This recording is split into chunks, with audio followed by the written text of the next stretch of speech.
যারা ওয়েব অ্যাপে আছো এবং যারা ফেসবুকে আছো তারা একটু কমেন্ট করে জানিয়ে দাও যে আমার সাউন্ড ঠিকঠাক মতো শোনা যাচ্ছে কিনা এবং ভিডিও ঠিকঠাক মতো দেখা যাচ্ছে কিনা। দেখো,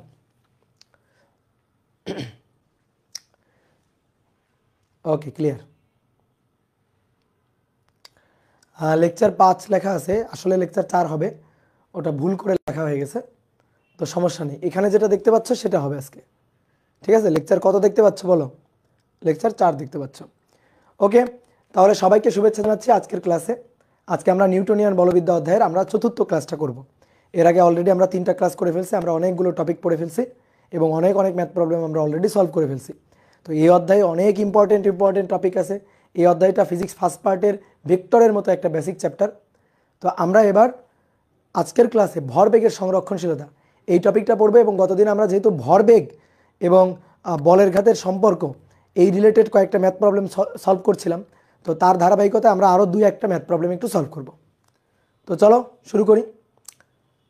দাদা, সাউন্ড প্রবলেম হচ্ছে আমার গলাতে প্রবলেম, ঠিক আছে? ডিভাইসে প্রবলেম না, মেবি আমার গলায় একটু প্রবলেম, মানে একটু চাপা শোনা যাচ্ছে তো, তাই না সাউন্ডটা? তো এটা হচ্ছে আমার গলাতে সমস্যা। সাউন্ড প্রবলেম না, সাউন্ড ঠিক আছে। ওকে,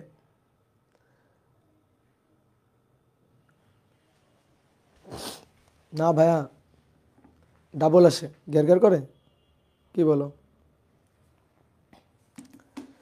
সাউন্ড লাইকিং, গলা চেঞ্জ করেন, অন্যজনের ডা লাগান।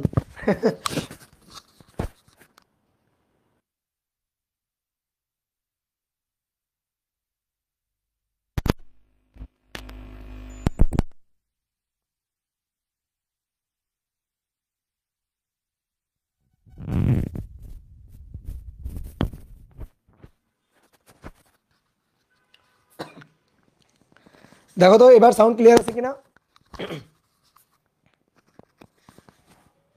এবার সাউন্ড ক্লিয়ার আছে কিনা দেখো, চলবে। আচ্ছা, একটু চালায় নাও, একটু চালা নাও, ঠেলা দাও, ঠেলা দিলেই চলবে, ঠেলা দিলেই চলবে, বুঝছো? ওকে, তাহলে চলো শুরু করি, আর কথা না বাড়াই, শুরু করি, তাড়াতাড়ি পড়ে তাড়াতাড়ি শেষ করে দিই। তো আমরা গত ক্লাসে বলের ঘাতের প্রবলেম সলভ করছিলাম, বলের ঘাত নির্ণয় করাই। তো বলের ঘাত J equal to F T এবং এফ টি ইকুয়াল টু ভরবেগের পরিবর্তন, that is M V minus U, এই হচ্ছে সূত্র ছিল। আশা করি সব কিছু তোমাদের মনে আছে। তো চলো, আজকের ক্লাসের প্রথম প্রবলেমটা বলছে যে 50 গ্রাম ভরের ভরের একটি পিং পং বল, সংক্ষেপে লিখলাম বল, এটা 32 মিটার উচ্চতা হতে পড়ে 32 মিটার উচ্চতা হতে ভূমিতে পড়ে আবার লাফ দিয়ে 5 মিটার উচ্চতায় উঠে যায়। 5 মিটার উচ্চতায় উঠে যায়।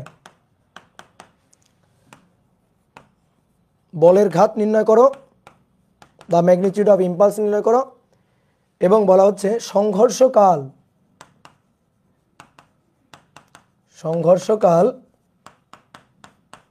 1/10 সেকেন্ড হলে প্রযুক্ত গড় বল কত। যখন মাটিতে গিয়ে আঘাত করলো তখন এই সংস্পর্শ তলে প্রযুক্ত গড় বল কত। ওকে, তো চলো শুরু করি। এটা হচ্ছে ভূমি। দেখো, ভূমির 32 মিটার উপর থেকে একটা বল নিচে পড়ছে, পিং পং বল। অনেক সময় দেখবে যে পিং পং বল মাটিতে পড়ে ড্রপ খেয়ে ধাক্কা খেয়ে আবার উপরে উঠে যায়। তো এরকম একটা পিং পং বল কত মিটার উচ্চতা থেকে পড়ছে? 32 মিটার উচ্চতা থেকে পড়ছে। এই উচ্চতাটা হচ্ছে 32 মিটার। 32 মিটার উচ্চতা থেকে মাটিতে পড়ে এখানে গিয়ে ধাক্কা লাগে। এবার ধাক্কা লাগার পরে বলটা আবার উঠে যায় উপরে। কতটুকু উচ্চতায় উঠে যায় বলছে? 5 মিটার উচ্চতায় উঠে যায়। এই যে 5 মিটার উচ্চতায় উঠে যায়। তাহলে 32 মিটার উপর থেকে পড়ে এবং 5 মিটার উচ্চতায় উঠে যায়। ওকে, তাহলে বলো 32 মিটার উপর থেকে যে পড়লো, যখন ভূমিতে পড়লো তখন ভূমিতে গিয়ে এভাবে ধাপ করে আঘাত করলো না, এভাবে, এবং এভাবে আঘাত করে থেমে যায়নি, আঘাত করে আবার উপরে উঠে গেছে, তার মানে অবশ্যই একটা বেগ নিয়ে আবার উপরের দিকে উঠে গেছে। তাহলে যখন ভূমিতে গিয়ে পড়লো তখন কত বেগে আঘাত করলো সেইটা আমরা আগে বের করব, তারপরে আঘাত করার পরে কত বেগ নিয়ে উপরের দিকে উঠে গেছে সেইটা আমরা বের করব। তাহলে ভূমিতে আঘাত করার মুহূর্তে এটা আদি বেগ, আর আঘাত করার পরে যখন ব্যাক করতেছে যে বেগ নিয়ে উপরের দিকে উঠে যাচ্ছে সেই বেগটা হচ্ছে শেষ বেগ। তাহলে আদি বেগ এবং শেষ বেগ পেয়ে গেলে ভরবেগের পরিবর্তন বের করা খুবই সহজ, আর ভরবেগের পরিবর্তনটাই হচ্ছে বলের ঘাত। তাহলে চলো আমরা আদি বেগ আর শেষ বেগটা বের করব। তাহলে যখন ভূমিতে আঘাত করলো, যে মুহূর্তে গিয়ে ভূমিতে আঘাত করছে সেই মুহূর্তে এই বেগটাই আদি বেগ। তারপরে আঘাত করার পরে যখন উঠে যাচ্ছে, আবার উপরের দিকে উঠে যাচ্ছে, ঊর্ধ্বমুখীভাবে গতিশীল হচ্ছে, তো আঘাত করার পর মুহূর্তে ঊর্ধ্বমুখী এই যে বেগটা এটা হচ্ছে শেষ বেগ। আঘাত লাগার আগে, আঘাত লাগার পরে, আঘাত লাগার আগের বেগটা আদি এবং পরের বেগটা শেষ। ইউ আর ভি এর পরিচয়টা ভালো করে বুঝবা, সংঘর্ষের আগে আদি, সংঘর্ষের পরে শেষ। ওকে, তাহলে তুমি বের করো তো, এইটুকু অংশ বাদ দাও, এইটুকু অংশ আপাতত ঢেকে রাখি। তুমি আমাকে বলো তো 32 মিটার উপর থেকে একটা বস্তু যদি নিচে পড়ে, ভূমিতে গিয়ে যখন আঘাত করবে তখন কত বেগে আঘাত করবে? এই পয়েন্ট থেকে যখন বস্তুটা পড়ছে তখন তার বেগটা কত ছিল? 0। তাহলে আমরা নর্মালি কি লিখি? V square equal to U square plus 2gh। তো এখানে এই বেগটাকে যেহেতু আমরা ইউ দিয়ে লিখছি, তাহলে শেষ বেগ ইউ স্কোয়ার ইকুয়াল টু আদি বেগ 0। এটা হচ্ছে গতিপথের শেষ বেগ আদি বেগ, কিন্তু আমাদের ওই যে সংঘর্ষের আদি বেগ শেষ বেগ, ব্যাপারটা মাথায় রাখিও, বুঝছো? তাহলে যখন ভূমিতে গিয়ে আঘাত করলো তখন ইউ বেগে আঘাত করছে। তাহলে দেখি এই বস্তুটা 32 মিটার উপর থেকে যখন ভূমিতে পড়বে তখন কত বেগে আঘাত করে সেটা একটু চেক করে দেখি। তাহলে U square equal to 0 square plus 2gh। তাহলে অতএব ইউ ইকুয়াল টু √2g এর মান 9.8 এবং h এর মান 32। তাহলে এখান থেকে ভূমিতে আঘাত করার ঠিক পূর্ব মুহূর্তে বেগটা পাবো 2 × 9.8 × 32। তাহলে আমরা পাচ্ছি এখান থেকে 25.04 মিটার পার সেকেন্ড আদি বেগ।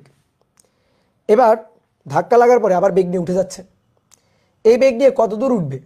যতক্ষণ না তার বেগ 0 হবে ততক্ষণ সে উপরের দিকে উঠতে থাকবে। তো কত উচ্চতায় উঠছে? 5 মিটার উচ্চতায়। 5 মিটার উচ্চতায় ওঠার পরে তার বেগ হয়ে গেছে 0। তাহলে এই ক্ষেত্রে যদি আমি এই বেগটা বের করতে চাই, তাহলে এইটুকু গতির জন্য এইটা আমার আদি বেগ, এইটা আমার শেষ বেগ। আগে যেমন এইটুকু গতির জন্য এইটা আমার আদি বেগ, এইটা আমার শেষ বেগ ছিল, এবার এইটুকু গতির জন্য এইটা আমার আদি বেগ, এইটা আমার শেষ বেগ। তাহলে দেখো তো ভি স্কোয়ার এটা ইকুয়াল টু এই ভি স্কোয়ার মাইনাস 2gh, যেহেতু উপরের দিকে উঠছে। এখন কি হলো, এটাকেও ভি দিয়ে লিখলাম, এটাকেও ভি দিয়ে লিখলাম। তাহলে তোমার বুঝতে হবে এটা শেষ বেগের ভি, তাহলে এই বেগটাই তো 0 আর কি, 0। তাহলে এটা যদি 0 হয় তাহলে অতএব ভি ইকুয়াল টু √, দেখো এই 2gh-টাকে এ পাশে আনলাম, তাহলে ভি ইকুয়াল টু √2gh। তো এখানে h এর মানটা হচ্ছে 5 মিটার, 2g এর মান 9.8 গুণ 5, তাহলে 98 এর √, তাহলে 7√2। ওকে, বলো বুঝছো কিনা? খুবই কমন সেন্স।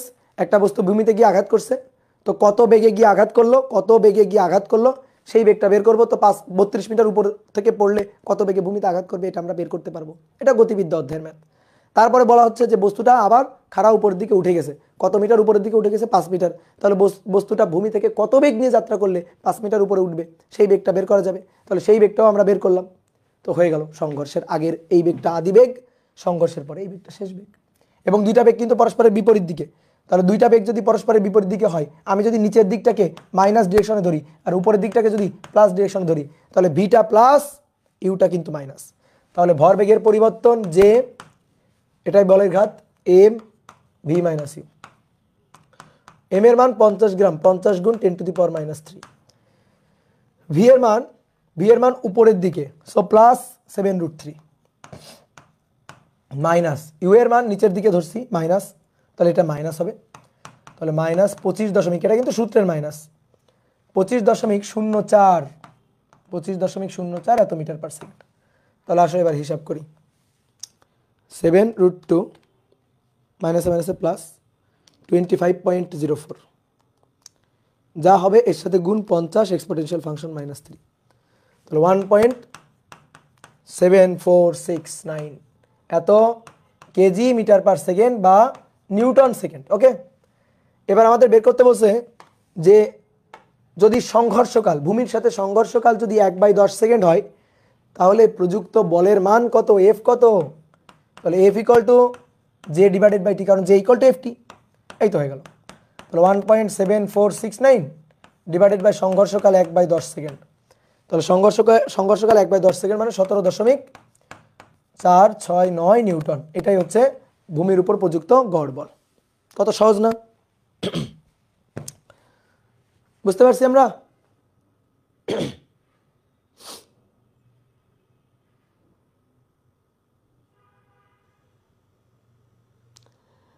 একজন বলছো প্রথমবার প্লাস জি এইচ দিয়ে করছি, আর একবার মাইনাস জি এইচ দিয়ে করছি কেন? এই পাগল, এখানে উপরের দিকে উঠছে না, এখানে উঠছে কোন দিকে?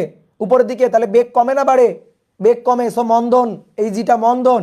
আর যখন নিচের দিকে নামছে তখন বেগ বাড়ে না কমে? বেগ বাড়ছে, সো এটা ত্বরণ। তাহলে ত্বরণের জন্য প্লাস জি আর মন্দনের জন্য মাইনাস জি। হ্যাঁ, এই প্রশ্ন কেউ জিজ্ঞেস করে? এটা তো 9-10-এ পড়ে আসছো, তুমি পড়ে আসছো না? ওকে, দেখো 2 নম্বর কোশ্চেন, এটা খুব ইম্পর্টেন্ট, খুব ভালো করে খেয়াল করো। বলা হচ্ছে 2 কেজি ভরের একটি বস্তু, 2 কেজি ভরের একটি বস্তু 4 মিটার পার সেকেন্ড বেগে, 2 কেজি ভরের একটি বস্তু 4 মিটার পার সেকেন্ড বেগে কোনো দেওয়ালের সাথে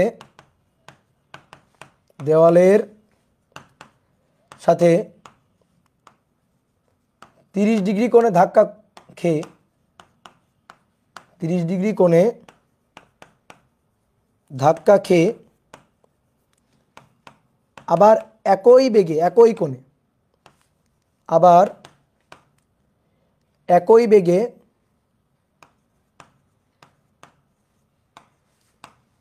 একই কোণে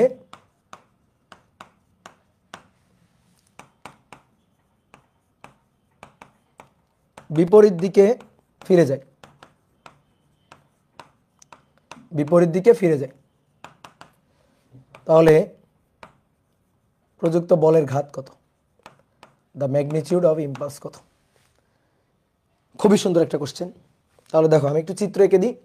এখানে কোনো মতে বাংলা কথাটা লেখা আছে, এটাকে আর একটু সুন্দর করে চিত্র এঁকে দিই। দেখো এটা হচ্ছে একটা দেওয়াল, একটা দেওয়াল। তুমি আগে আঁকবা না, আমি একটু 3D চিত্র আঁকার ট্রাই করছি আর কি। যে এটা হচ্ছে একটা দেওয়াল,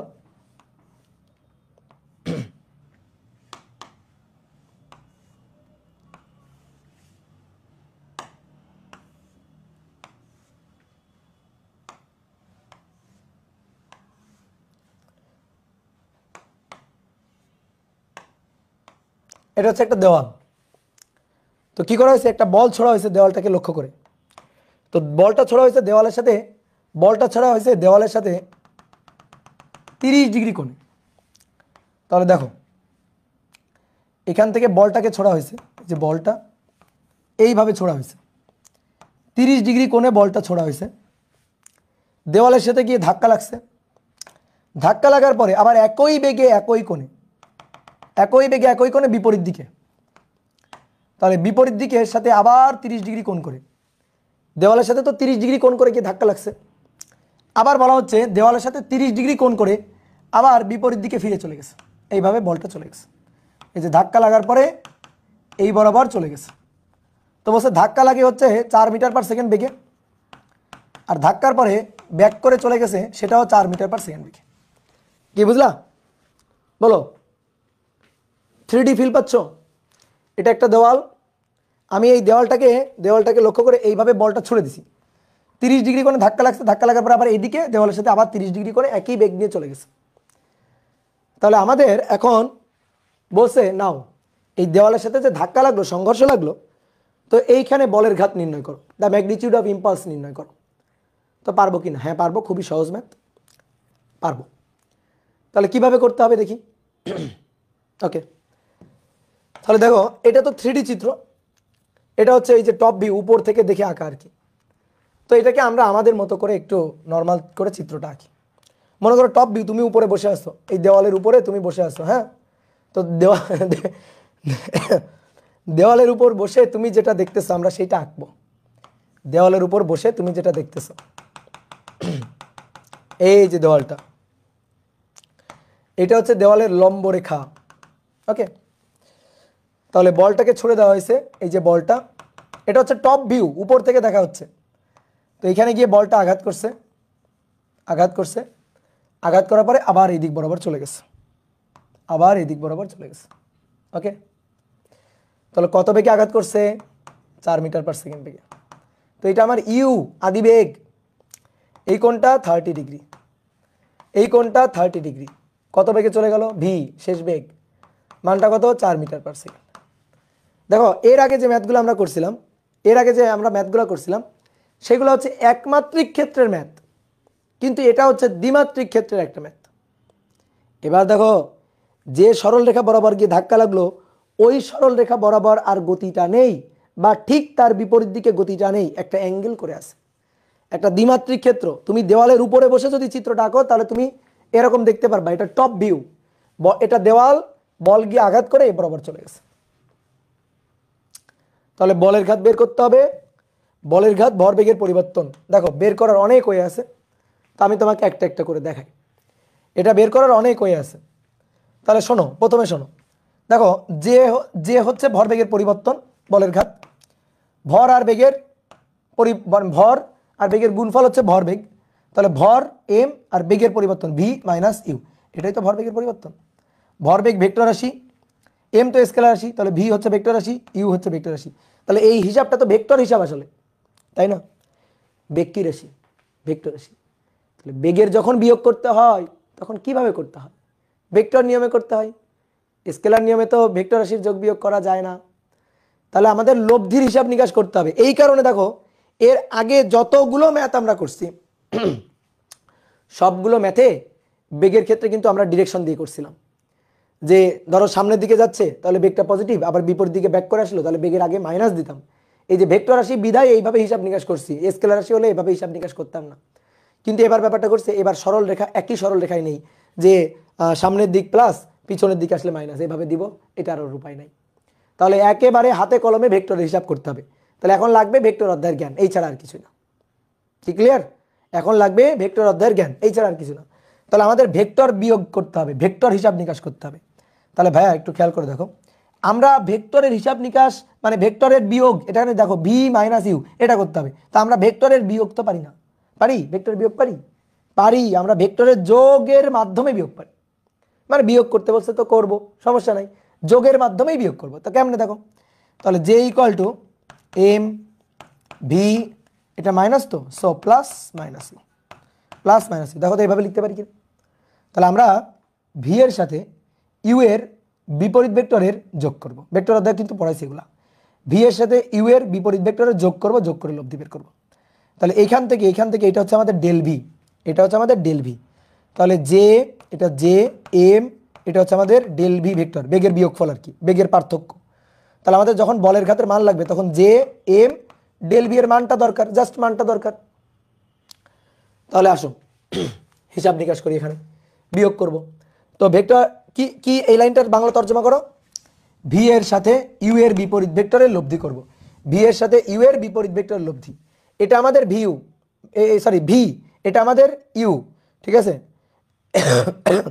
এটা আমাদের বি, এটা আমাদের ইউ। তাহলে এখন এখন কি করতে হবে বলা হচ্ছে, ইউ এর বিপরীত ভেক্টরের সাথে ভি এর লব্ধি করতে হবে। আসো, বিপরীত ভেক্টর নিতে হয় কিভাবে? দিকটা ঘুরাই দিলে হয়ে যায়।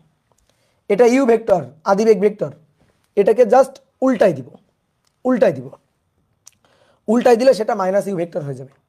এই যে উল্টাই দিলাম। তাহলে এটা কিন্তু এখন ইউ ভেক্টর নেই, মাইনাস ইউ ভেক্টর, বাট মান কিন্তু 4 মিটার পার সেকেন্ড আছে, মান কিন্তু চেঞ্জ হয়নি, দিকটা ঘুরে গেছে জাস্ট। তাহলে এই কোণটা 30 হলে এই কোণটা 30, আর এটা হচ্ছে ভি, এটা ভি। তাহলে এটা ভি, মান কত? মান হচ্ছে 4 মিটার পার সেকেন্ড, মানের কিন্তু কোনো চেঞ্জ হয়নি। তাহলে এটা 30। তাহলে আমি বেগটাকে উল্টাইলাম, দেখো তো আদি বেগটাকে উল্টাইলাম, উত্তর হচ্ছে হ্যাঁ। আর এটা শেষ বেগ, তাহলে এই যে এটার সাথে এটার লব্ধি করে দিতে হবে, এটার সাথে এটার লব্ধি করে দিতে হবে। তাহলে চিন্তা করো তো, 4 metre per second, 4 metre per second, তাদের মধ্যবর্তী কোণ কত খুঁজে বের করো তো। এটা 30 হলে এটা 60, এটা 30 হলে এটাও 60, তাহলে তাদের মধ্যবর্তী কোণ 120 ডিগ্রি। তাহলে এটা 4 মিটার পার সেকেন্ড, এটা 4 মিটার পার সেকেন্ড। তাহলে আসো এদের লব্ধি করি, আর এদের লব্ধিটাই পাবো কিন্তু আমি ডেল ভি ভেক্টর, বুঝলাম? এদের লব্ধিটাই পাবো কিন্তু ডেল ভি ভেক্টর, এই যে ডেল ভি। তাহলে ডেল ভি এর মান লাগবে আমার, তাই না? দেখো ভি প্লাস মাইনাস ইউ, এটাই হচ্ছে ডেল ভি। তাহলে ভি এর সাথে ইউ এর বিপরীত ভেক্টরের লব্ধি করতে হবে, তো তাই করছি, ইউটাকে উল্টাই দিলাম, উল্টাই দিয়ে লব্ধির হিসাব করব। তাহলে ডেল ভি এটা equal to root over 4 square plus 4 square, 4 square plus 4 square, 2 into 4 into 4 cos 60 120 degree, 60 120 degree. Okay, তাহলে আসো এখান থেকে আসবে 4 metre per second, 4 metre per second. এটা আমরা জানতাম, তুমি তো হিসাব করে ফেললা, এটার আমি উত্তর জানতাম আগে থেকে। এটা যে 4 হবে, কিভাবে এটা 4 হবে? এটা যে 4 হবে, এটা কিভাবে 4 হবে? দুটি সমান মানের ভেক্টর, সমান মানের ভেক্টর, তাদের মধ্যবর্তী কোণ 120 ডিগ্রি হলে, দুটি সমান মানের ভেক্টরের মধ্যবর্তী কোণ 120 ডিগ্রি হলে, ঠুটস্থ কথা, ভেক্টর অধ্যায়ে পড়েছি তোমার, তাদের লব্ধির মানও হয় সমান। তাহলে দুটি সমান মানের ভেক্টর মধ্যবর্তী কোণ 120 ডিগ্রি হলে লব্ধির মানও হবে তাদের মানেরই সমান।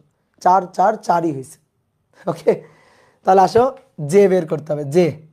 তাহলে এম, এই দেখো এম ডেল ভি এর মান, ঠিক আছে? এম ডেল ভি ভেক্টরের মান, এম এর মান 2 কেজি আর ডেল ভি এর মান 4। তাহলে the magnitude of impulse is 4 kg metre per second.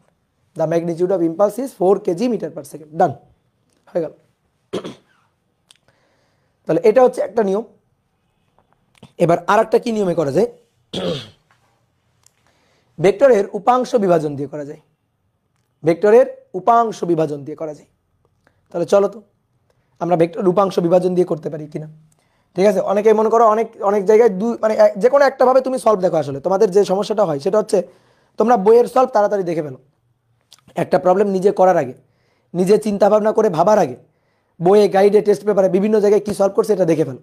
এই কারণে তুমি কি করো, নিজের মাথা থেকে কোনো চিন্তা আসে না, তুমি ওই বইয়ের সলভটা দেখে নিজে নিজে মনে করো যে করো। অনেকে ভাবো কি আমি বইয়ের সলভ দেখে তো বুঝে গেছি, আসলে বইয়ের সলভ দেখে বুঝলেও তুমি মুখস্থ করছো। ঠিক আছে, বুঝলেও তুমি মুখস্থ করছো। তাহলে চলো এবার অর ওই ম্যাথটাই করবো, অর অন্য আরেকটা প্রসেস।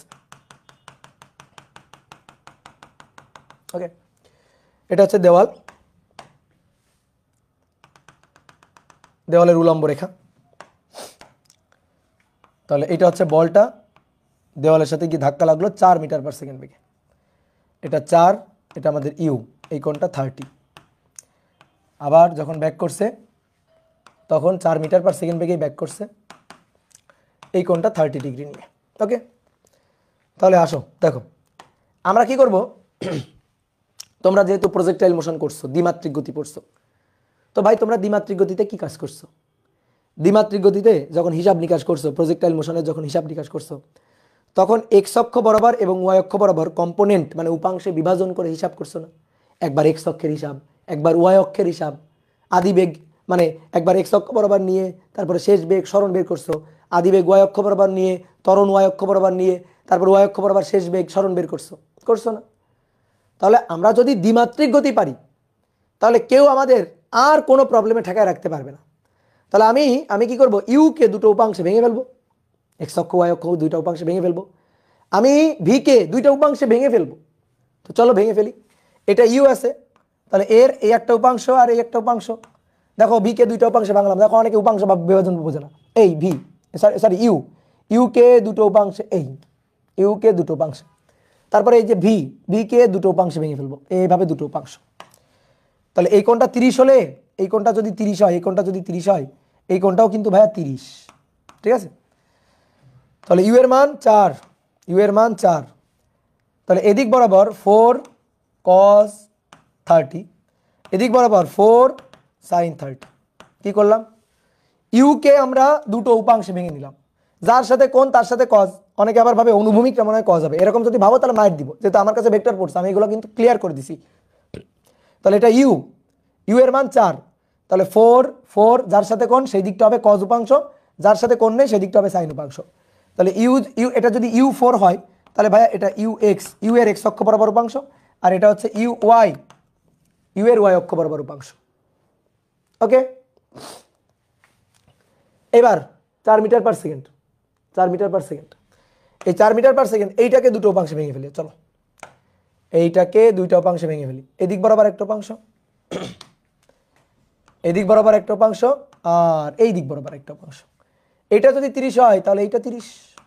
ওকে, তাহলে এবার 4 metre per second, 4 metre per second এর দুটো উপাংশ, তাহলে এটা 4 cos 30 আর এদিকে 4 sin 30। তাহলে এটা ভি এর এক্স অক্ষ, সরি ওয়াই অক্ষ বরাবর উপাংশ, আর এটা ভি এর এক্স অক্ষ বরাবর উপাংশ। বুঝলা? উপাংশে বিভাজন করে ফেললাম। তাহলে এবার একবার এক্স অক্ষের হিসাব আর একবার ওয়াই অক্ষের হিসাব, শেষ, ম্যাথ শেষ। একবার এক্স অক্ষের হিসাব, একবার ওয়াই অক্ষের হিসাব। এই ইউ কিন্তু আর বেঁচে নেই, এই ভি কিন্তু আর বেঁচে নেই, এরা কিন্তু মরে গেছে। কেন? কারণ এদের তো উপাংশে বিভাজন করে ফেলছি, এদের উপাংশে বিভাজন করে ফেলছি, তাহলে এরা আর নাই। তাহলে এখন দেখো, এখন এক্স অক্ষ বরাবর যদি হিসাব করি, এই চিত্রটা তোমার আঁকতে হবে না, আমি একটু কম পারি বিদায় আঁকছি, তুমি এই চিত্রটা আঁকবা না। দেখো এখন আমি এক্স অক্ষ বরাবর বলের ঘাতটা হিসাব করব, জাস্ট এক্স অক্ষ বরাবর, এক্স অক্ষ বরাবর। তাহলে আমি এক্স অক্ষ বরাবর বেগটা আঁকবো। তাহলে তুমি একটা জিনিস খেয়াল করো তো, এক্স অক্ষ বরাবর এই যে ভি এক্স, এই দেখো ভি এক্স, এক্স অক্ষ বরাবর শেষ বেগ। তাহলে ভি এক্স কোন দিকে? ভি এক্স হচ্ছে এই দিক বরাবর। কত? এটা 4 sin 30 ডিগ্রি। ঠিক আছে, এটা রাফ, কিন্তু এটা আমি মুছে দিব একটু পরে। এটা হচ্ছে ভি এক্স, আর এটা ইউ এক্স হচ্ছে এই দিক বরাবর। দেখো এক্স অক্ষের এই দিক বরাবর। তাহলে ইউ এক্স এটা হচ্ছে 4 sin 30 ডিগ্রি। বুঝছো? এবার এটা এক্স অক্ষের ধনাত্মক দিকে, তাহলে এটার পজিটিভ চিন্তা করলাম। এটা ঋণাত্মক দিকে, সেটার নেগেটিভ চিন্তা করলাম। তাহলে ভরবেগের পরিবর্তন এক্স অক্ষ বরাবর M V X minus U X. এই যে মানে এই সূত্রটা আমি এক্স অক্ষ বরাবর লিখলাম। দেখো যে এক্স অক্ষ বরাবর ভরবেগের পরিবর্তন, এক্স অক্ষ বরাবর বলের ঘাত, এক্স অক্ষ বরাবর ভরবেগের পরিবর্তন, মান বসাই দিব। এম এর মান কত? 2 কেজি। ভি এক্স, তো ভি এক্স এর মান কত? এইটা কোন দিকে? প্লাসের দিকে। ওকে, তাহলে 4 sin 30। তারপরে মাইনাস ইউ এক্স কত? এইটা কোন দিকে? মাইনাসের দিকে। তাহলে মাইনাস 4 sin 30, মাইনাস 4 sin 30, এই হচ্ছে হিসাব। তাহলে 2 4 sin 30, sin 30 1/2, তাহলে 2 মাইনাসে মাইনাসে প্লাস, তারপর sin 30 1/2, তাহলে এখানে 2, তাহলে 2 প্লাস 2 4, 4 দুগুণে 8, এই যে শেষ অ্যান্সার। বুঝলা? এক্স অক্ষ বরাবর হিসাব। ঠিক একইভাবে আবার ওয়াই অক্ষ বরাবর হিসাব করতে হবে। এবার ওয়াই অক্ষ বরাবর বেগ নিয়ে হিসাব করতে হবে। তো কথা হচ্ছে কি, আমরা তো বড় হয়েছি না, একটু বুদ্ধি থাকতে হবে এখন আমাদের। তাহলে আমরা নতুন করে আবার কেন চিত্র আঁকতে যাবো? এখানেই করে ফেলবো, কোনো সমস্যা নেই, তো এই চিত্রেই করে ফেলবো। এই দিকটারে যদি আমি পজিটিভ দিক ধরি, তাহলে যারা যারা এই দিকে তারা হচ্ছে নেগেটিভ। উপরের দিকটারে যদি আমি পজিটিভ দিক ধরি, উপরের দিকটা যদি পজিটিভ চিন্তা করি, তাহলে যারা যারা নিচের দিকে তারা হচ্ছে নেগেটিভ। বুঝলা? ওয়াই অক্ষের পজিটিভ, ওয়াই অক্ষের নেগেটিভ, এক্স অক্ষের পজিটিভ, এক্স অক্ষের নেগেটিভ। তাহলে আসো এবার যে এক্স অর্থাৎ এক্স অক্ষ বরাবর বলের ঘাত, তাহলে ভাইয়া এক্স অক্ষ বরাবর ভরবেগের পরিবর্তন M V X minus U X. তাহলে এম এর মান 2 কেজি। আসো এবার ভি এক্স, এই যেটা হচ্ছে ভি এক্স কোন দিকে? এদিকে। তাহলে ভাইয়া এটা পজিটিভ মান, আর এটা হচ্ছে ইউ এক্স এইদিকে, সো এটা তাহলে নেগেটিভ মান। তাহলে মান দুইটা এখানে বসাই দিব। 4 sin 30 মাইনাস, এটা সূত্রের মাইনাস, ইউ এক্স এই যে মাইনাস, তাহলে মাইনাসে মাইনাসে প্লাস হয়ে গেল। তাই না? একবারে করে দিই, মাইনাসে মাইনাসে প্লাস হয়ে গেল। তাহলে 4 sin 30 1/2, sin 30 1/2, তাহলে 2 + 2 4, 4 দুগুণে 8 কেজি মিটার পার সেকেন্ড। কিন্তু এটা কিন্তু অ্যান্সার এখনো আসে নাই, ঠিকঠাক অ্যান্সার এখনো আসে নাই, ঠিকঠাক অ্যান্সার এখনো আসে নাই। এবার ওয়াই অক্ষ বরাবর তুমি শুধু কেন এক্স অক্ষ বরাবর হিসাব করবা? ওয়াই অক্ষ বরাবর কি দোষ করছে?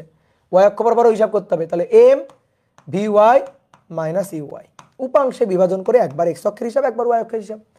এম এর মান 2 কেজি। এইবার আসো ভি ওয়াই, দেখো ভি ওয়াইটা উপরের দিকে, সো এটা পজিটিভ। এবার আসো এইদিকে দেখো, মজার ব্যাপার এখানে দেখো, ইউ ওয়াই কোন দিকে? উপরের দিকে, সো এটাও পজিটিভ। নিচের দিকে না কিন্তু, ইউ ওয়াইটা কিন্তু উপরের দিকে, সো এটা পজিটিভ।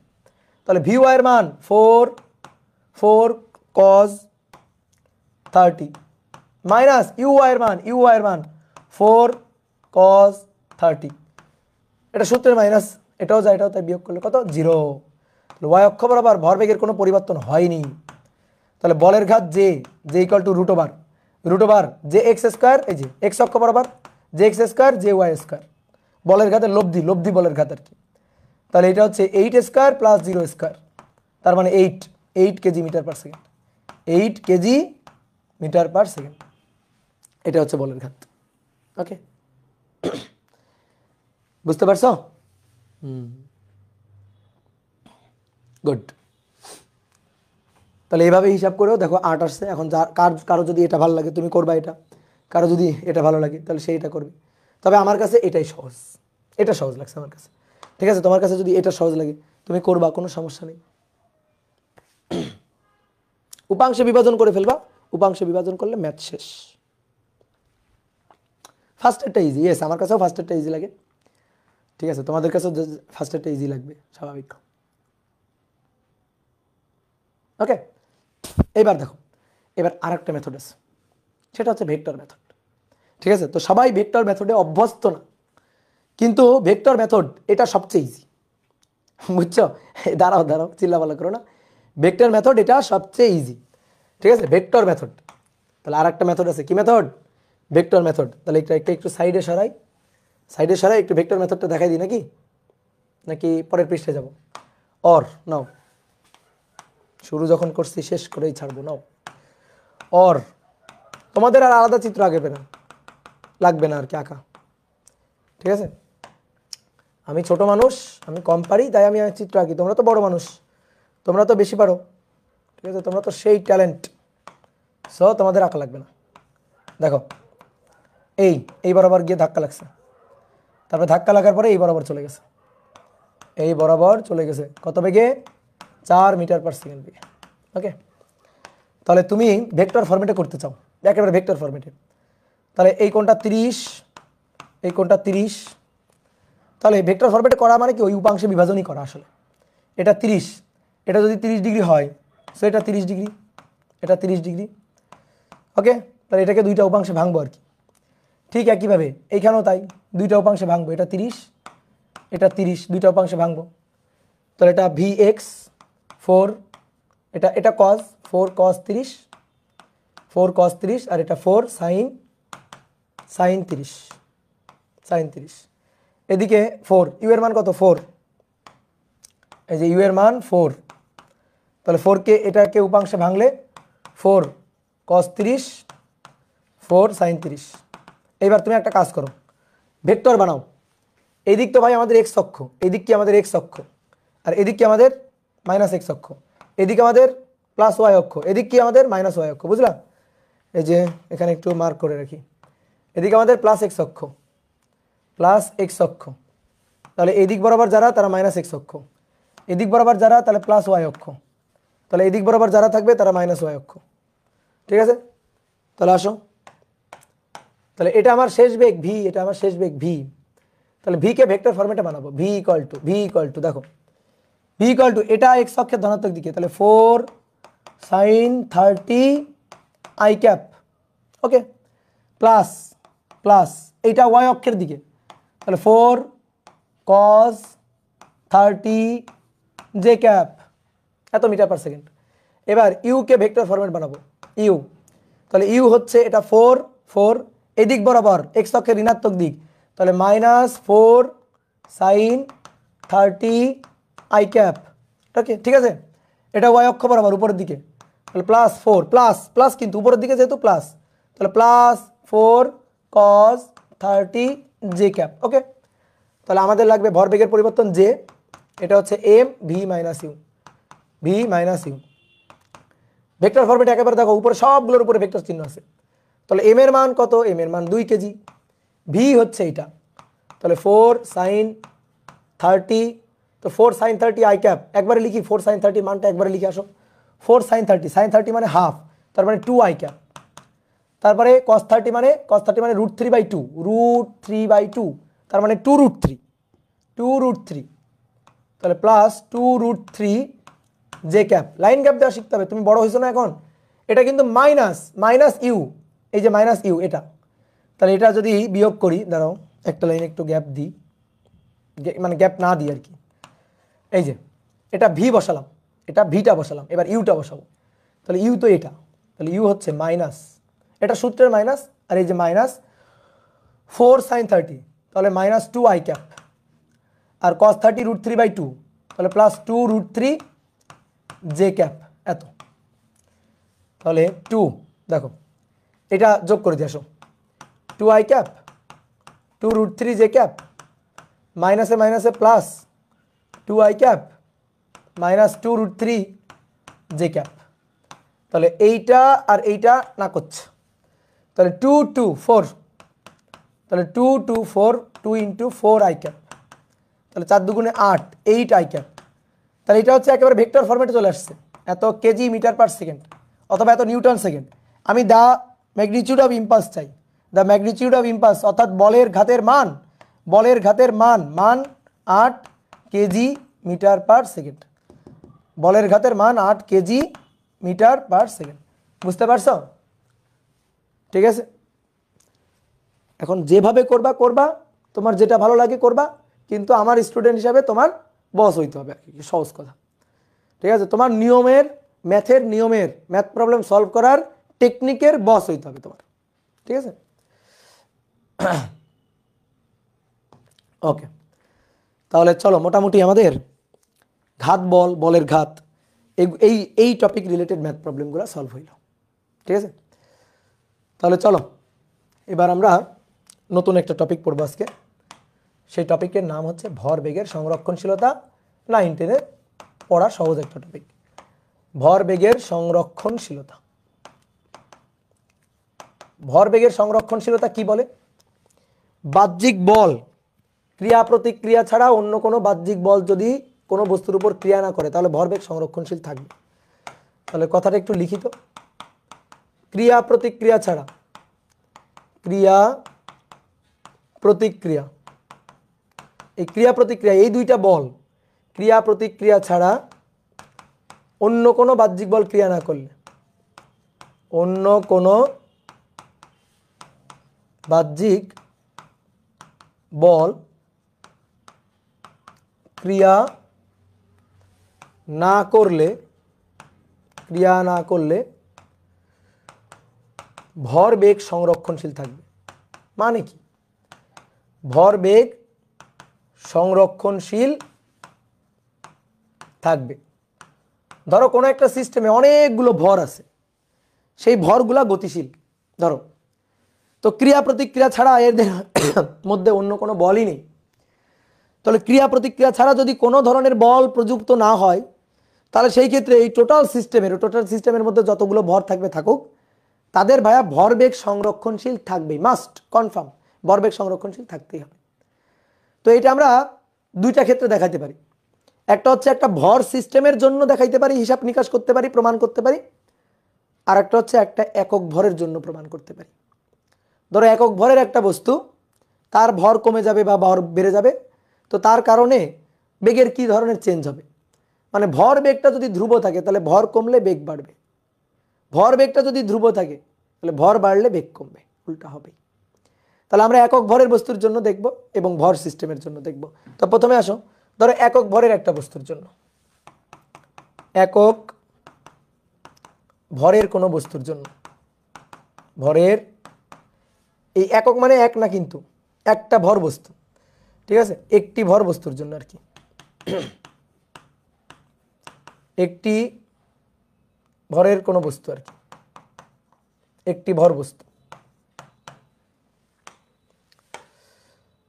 ধরো এই একটা বস্তু, এই বস্তুটা একটা ভি বেগ নিয়ে যাচ্ছে, এই বস্তুটা একটা ভি বেগ নিয়ে যাচ্ছে, তাহলে এর উপর যদি বাহ্যিক কোনো বল ক্রিয়া না হয়, বাহ্যিক কোনো বল ক্রিয়া না হয়, ধরো যে তলে গতিশীল সেই তলে কোনো ফ্রিকশন ট্রিকশন কিচ্ছু নেই, ফ্রিকশন ট্রিকশন কিচ্ছু নেই, তাহলে বাহ্যিকভাবে যদি এই বস্তুর উপর কোনো ধরনের কোনো বল প্রযুক্ত না হয় তাহলে তার বেগের পরিবর্তন হবে কিনা বলো তো? তাহলে তার বেগের পরিবর্তন হতে পারে কিনা? বাহ্যিকভাবে যদি বল প্রযুক্ত না হয় তাহলে তার বেগের পরিবর্তন হতে পারে কিনা? বেগের পরিবর্তন, দেখো বল প্রযুক্ত না হলে ত্বরণ হবে না, আর ত্বরণ না হওয়া মানে বেগের কোনো পরিবর্তন হবে না। তাহলে সবাই অ্যান্সার দিছো না, এবার আমি অ্যান্সার বলতেছি, হ্যাঁ বাহ্যিক বল প্রযুক্ত না হলেও বেগের পরিবর্তন হতে পারে।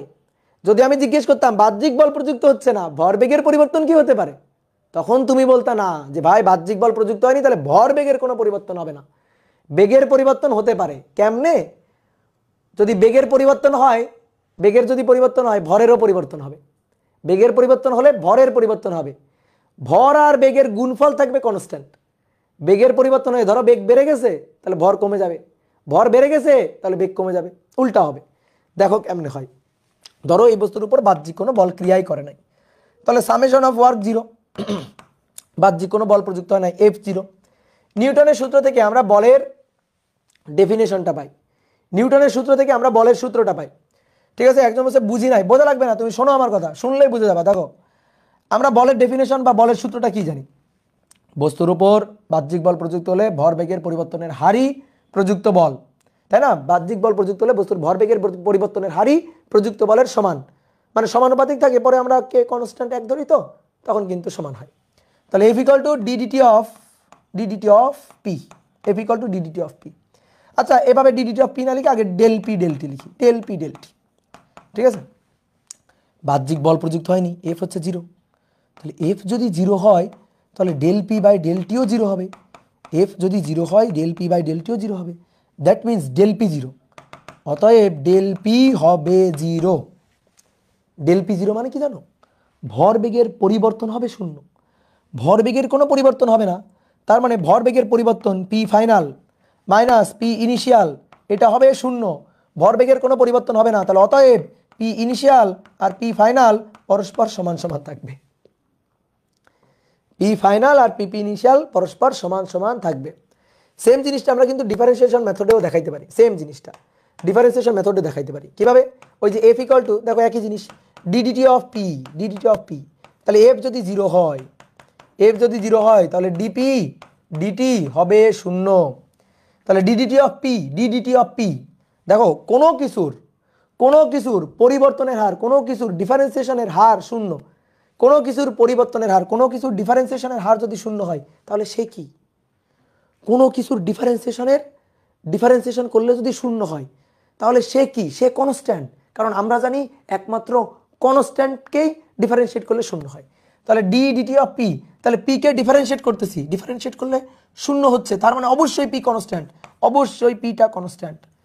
ঠিক আছে, তাহলে পি কনস্ট্যান্ট মানে পি এর কোনো পরিবর্তন নেই।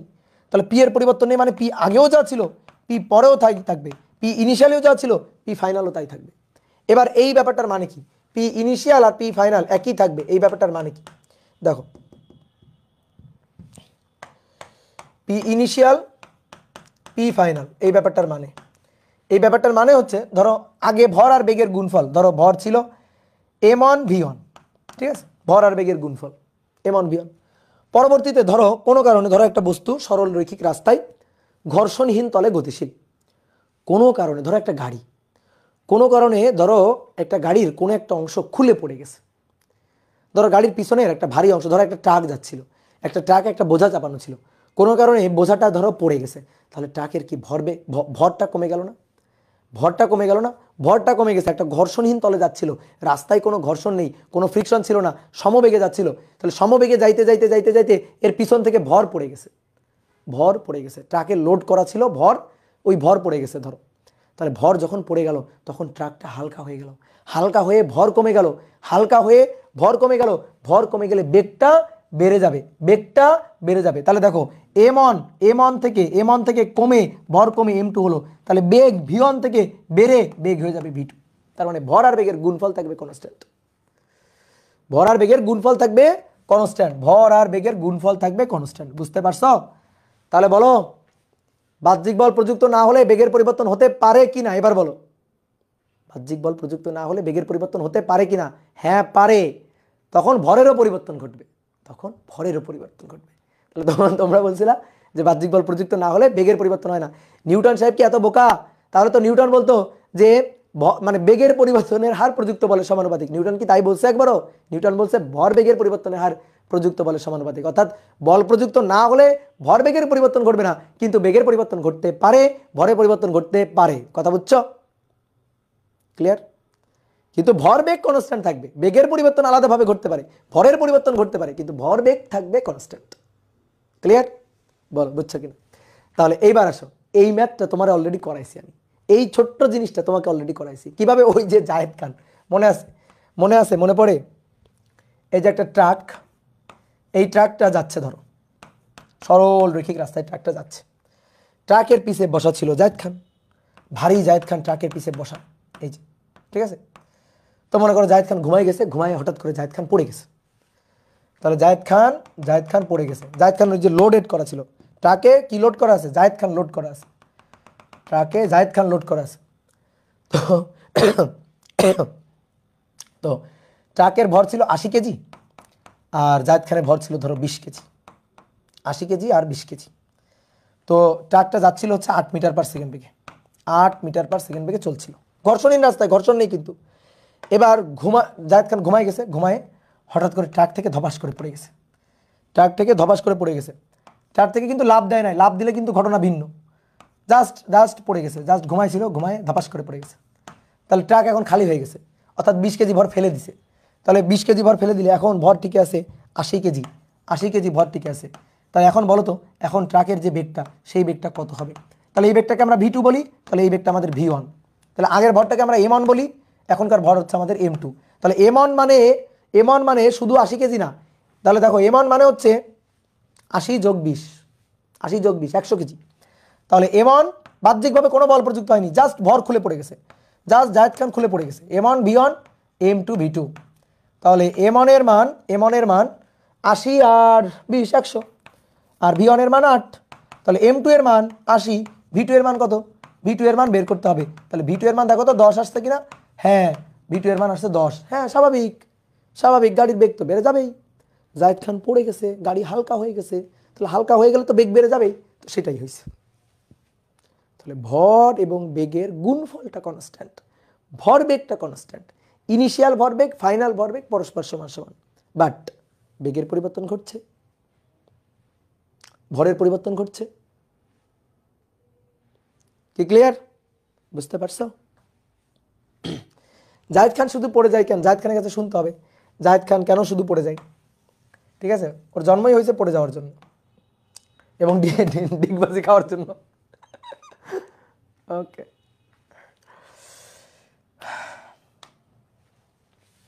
তাহলে চলো এবার আসো, এবার একটা ভর সিস্টেমের জন্য, একটি ভর সিস্টেমের জন্য ভরবেগের সংরক্ষণশীলতা, ভর সিস্টেমের জন্য ভরবেগের সংরক্ষণশীলতা, এইটা তোমরা 9 10-এ করো, 9 10-এ করো, ক্রিয়া প্রতিক্রিয়া নিউটনের ল ব্যবহার করে তোমরা এইটা 9 10-এ করো, 9 10-এ তোমাদের এটা ডেরিভেশন থাকে। তো চলো আমরা দেখি একটা ভর সিস্টেম। তাহলে এই ভর সিস্টেমে একসাথে ধরো অনেকগুলো ভর থাকবে, তো আমরা ছোট মানুষ, তো আমরা আপাতত ডেরিভেশনটা করবো 2টো ভর দিয়ে। হ্যাঁ, তারপরে ম্যাথ করার সময় 3টা 4টা দিয়ে করবো, কোনো সমস্যা নেই, কিন্তু ডেরিভেশন করবো 2টা ভর দিয়ে। তাহলে দেখো, এই একটা বস্তু, এই একটা বস্তু, 2টা বস্তু সরল রৈখিক পথে চলছে। তো ধরো এই বস্তুটা হচ্ছে M1, সে সরল রৈখিক পথে U1 বেগ নিয়ে ঘর্ষণহীন তলে চলছে। এটা M2, এই বেগটা হচ্ছে U2 চলছে। U1 এর মান U2 থেকে বেশি, U1 এর মান U2 থেকে বেশি হওয়ার কারণে একটু পরে M1 ভরের বস্তুটা গিয়ে M2 কে দিল ধাক্কা, কারণ সরল রৈখিক রাস্তায় চলছে, ধাক্কা না দিয়ে উপায় নাই। তুই বলতো ভাই ধাক্কা দিবে কেন, যখন সামনে দেখছে পাশ কাটায় চলে যাবে, পাশ কাটায় যদি চলে যায় তাহলে কি সরল রৈখিক গতি হইল? বলো, পাশ কাটায় যদি চলে যায় তাহলে কি সরল রৈখিক গতি হইল? না। তাহলে সরল রৈখিক রাস্তায় যাচ্ছে, তাহলে একটু পরে এগিয়ে, যদি এর বেগ বেশি থাকে একটু পরে এগিয়ে একে ধাক্কা দিবেই, তাহলে ধাক্কা দিবেই। তাহলে এইটা হচ্ছে M2, আর এই যে M1 গিয়ে ধাক্কা দিল, ধাক্কা দিলে এইটা হচ্ছে M1। তাহলে M1 গিয়ে M2 কে ধাক্কা দিল, এই ধাক্কাটা কে কাকে দিল? M1 M2 কে ধাক্কা দিল। তাহলে M1 গিয়ে M2 কে ধাক্কা দিল, ধাক্কাটা F1 বললাম। M2 বসে থাকবে, M1 গিয়ে যদি M2 কে ধাক্কা দেয় M2 বসে থাকবে না, M2 কিন্তু একটা উল্টা ধাক্কা দিবে, সেটা হচ্ছে F2। ক্রিয়া তার প্রতিক্রিয়া, ক্রিয়া প্রতিক্রিয়া পরস্পর সমান ও বিপরীত, ক্রিয়া প্রতিক্রিয়া।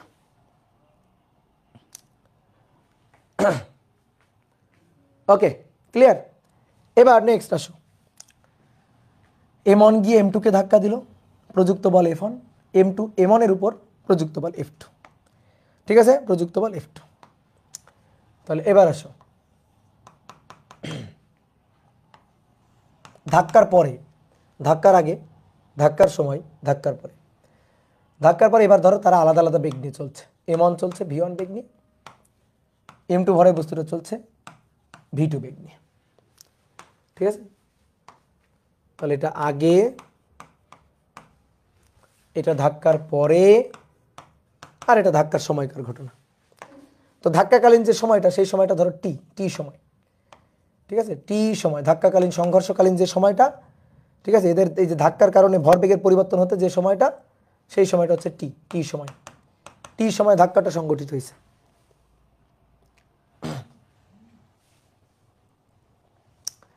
তো চলো শুরু করি। নাও দেখো, আমরা কি জানি, ক্রিয়া প্রতিক্রিয়া ছাড়া এখানে অন্য কোনো বল আছে? দেখো নেই। আর আমরা কি জানি, ক্রিয়া প্রতিক্রিয়া পরস্পর সমান ও বিপরীত। তাহলে F1 এবং F2 এরা পরস্পর সমান এবং বিপরীত হবে। তাহলে F1 equal to minus F2, F1 equal to minus F2, কারণ বিপরীত দিক, এই কারণে মাইনাস F2। এটা যদি এক্স অক্ষের দিকে হয়, এটা এক্স অক্ষের ঋণাত্মক দিকে, এক্স অক্ষের ধনাত্মক দিকে হলে এটা এক্স অক্ষের ঋণাত্মক দিকে।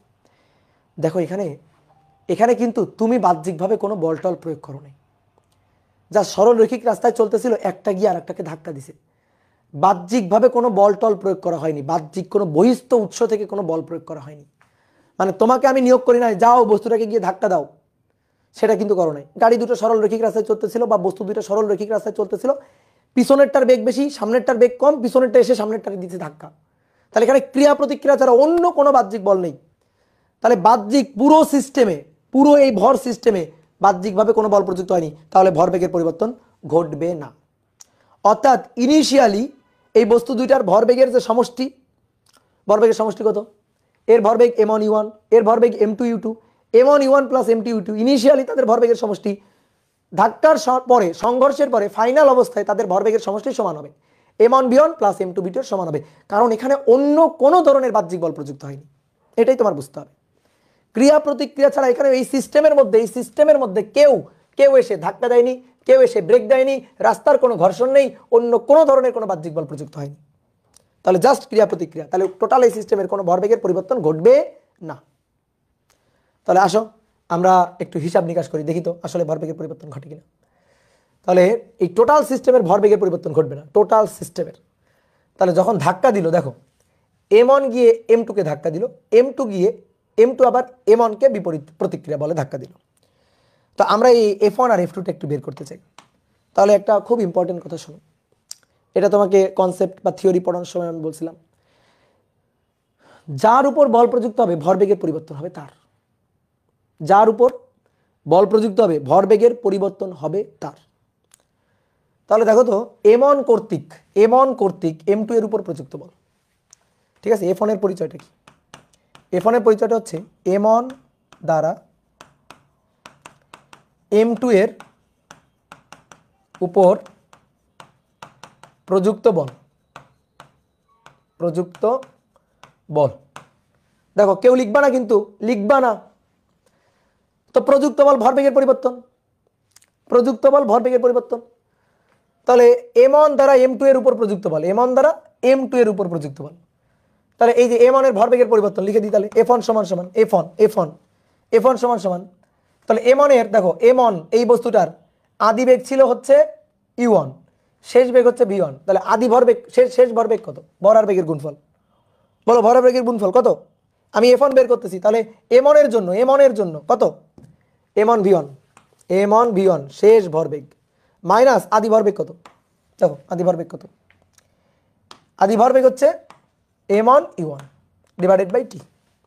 ঠিক একইভাবে F2 বের করবো, F2 কার জন্য? m2 এর জন্য, তাহলে m2 এর ভরবেগ, ভর আর বেগ, শেষ ভর শেষ বেগ, তাহলে m2 v2 মাইনাস আদি ভরবেগ ভর আর বেগের গুণফল, তাহলে minus m2 u2 divided by t, কারণ এই ধাক্কাকালীন সময়টা বা সংঘর্ষকালীন সময়টা হচ্ছে t।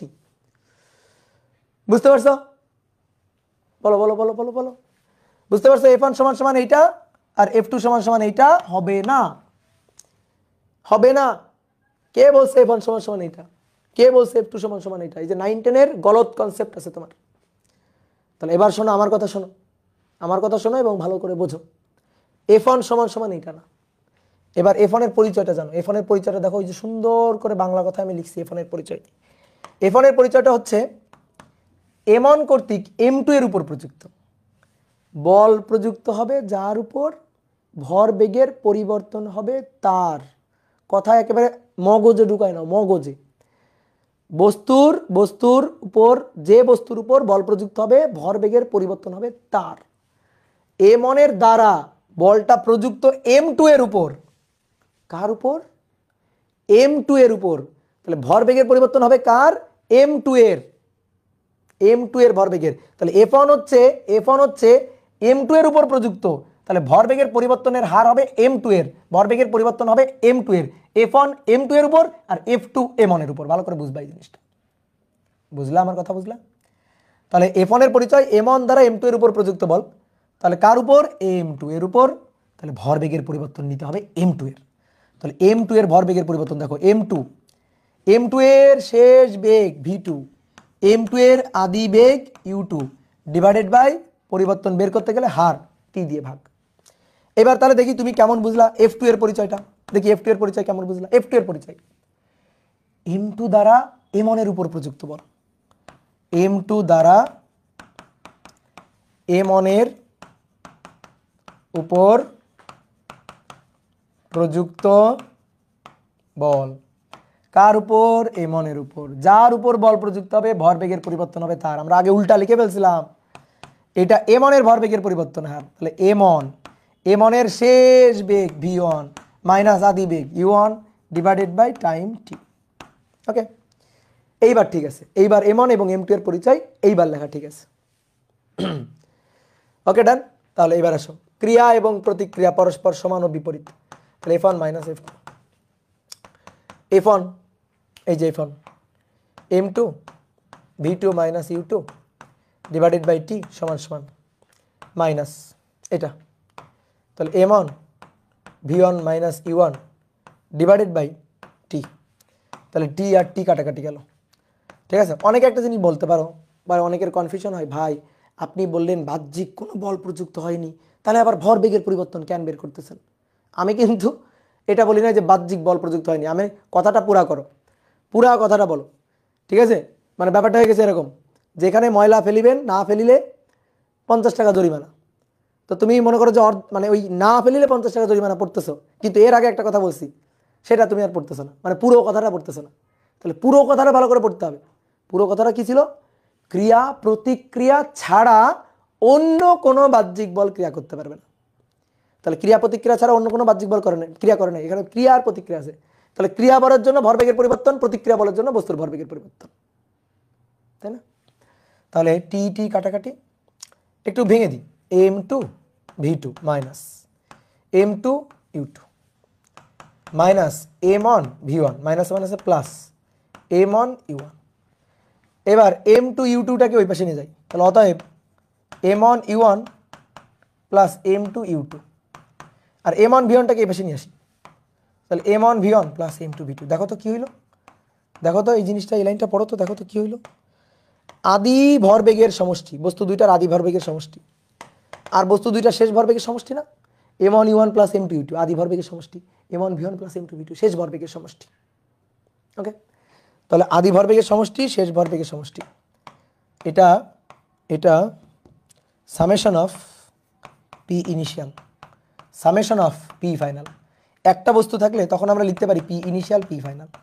কিন্তু যদি অনেকগুলো বস্তু থাকে, অনেকগুলো বস্তু, তাহলে যতগুলো বস্তু সংঘর্ষ ধাক্কা এর আগে, সংঘর্ষ বা ধাক্কা এর আগে ভরবেগের সমষ্টি, সংঘর্ষ বা ধাক্কা বা বিস্ফোরণের পরে ভরবেগের সমষ্টি পরস্পর সমান সমান হবে। সংঘর্ষের আগে এবং পরে পরস্পর সমান সমান হবে। যদি তিনটা বস্তু হয়, তিনটা বস্তুর মধ্যে সংঘর্ষ হয়, তিনটা বস্তুর মধ্যে বিস্ফোরণ হয়, তাহলে M1 U1 plus M2 U2 plus M3 U3 equal to M1 V1 plus M2 V2 plus M3 V3 হবে। প্রুভড। তাহলে এই হচ্ছে আসল ডেরিভেশন। তোমাদের কিন্তু 9 10 একটু গলত ছিল, তাহলে মাথায় রাখিও। তাহলে চলো এবার আমরা কয়েকটা ম্যাথ প্রবলেম সলভ করি তো দেখি। তাহলে 3 নম্বর দেখো, 3 নম্বর আমি চিত্র এঁকে দিচ্ছি। একটা নৌকা, তোমরা 9 10 তো ম্যাথ করে আসছো শুধু ওই দুটো গাড়ির ধাক্কা, দুটো গাড়ি, একটা গাড়ি এত বেগে আসলো, একটা গাড়ি এত বেগে আসলো, পরস্পরের বিপরীত দিক থেকে আসলো, পরস্পর একই দিক থেকে আসলো, ধাক্কার পরে মিলিত হয়ে কত বেগে কোন দিকে যাবে। 9 10 সব ম্যাথেই। তাহলে এবার আসো দেখো একটু ভ্যারাইটির ম্যাথ করি। একটা নৌকা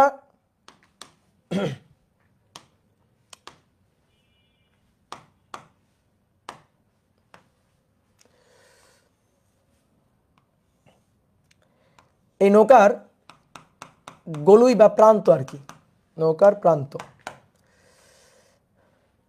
এই প্রান্ত থেকে এই প্রান্তে একজন লোক দাঁড়ানো, একটা বালক দাঁড়ানো, আর এই প্রান্তে একজন বালক দাঁড়ানো, ঠিক আছে, দুইজন বালক দাঁড়ানো নৌকার উপর।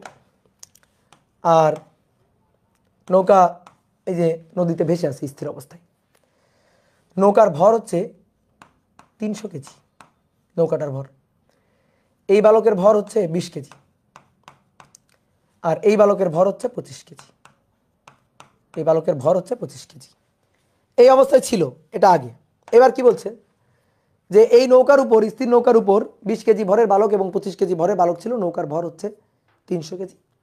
এইবার এই 20 কেজি এবং 25 কেজি ভরের বালক, এই দুইজন বালক পরস্পরের বিপরীতে পরস্পরের বিপরীতে যথাক্রমে 3 ও 2 মিটার পার সেকেন্ড বেগে লাফ দেয়, পরস্পরের বিপরীতে। তাহলে এটা লাফ দেওয়ার আগের ঘটনা, হ্যাঁ, লাফ দেওয়ার আগের ঘটনা। এইবার আসো লাফ দেওয়ার পরের ঘটনা। এবার লাফ দেওয়ার পরের যে ঘটনাটা,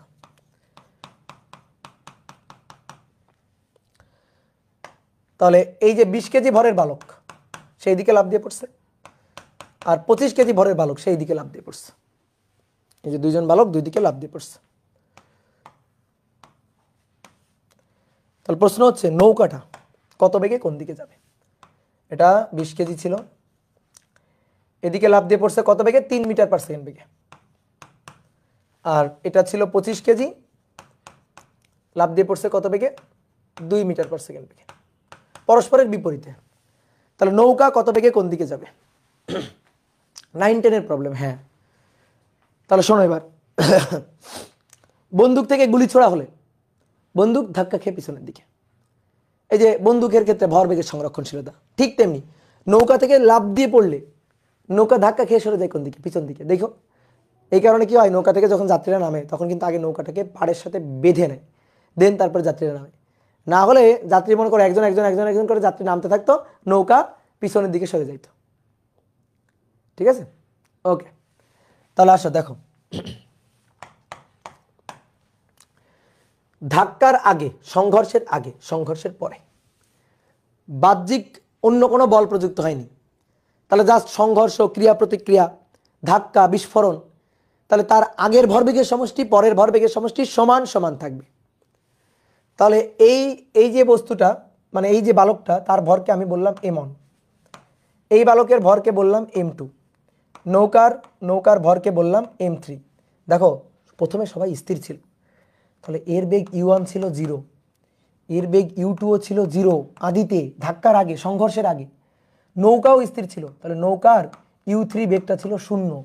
এবার ধাক্কার পরে, তাহলে এটা তো m1 ভর, এইটা v1 বেগ, ধাক্কার পরে v1, ধাক্কার পরে এটা v2, এটা v2, এটা m2।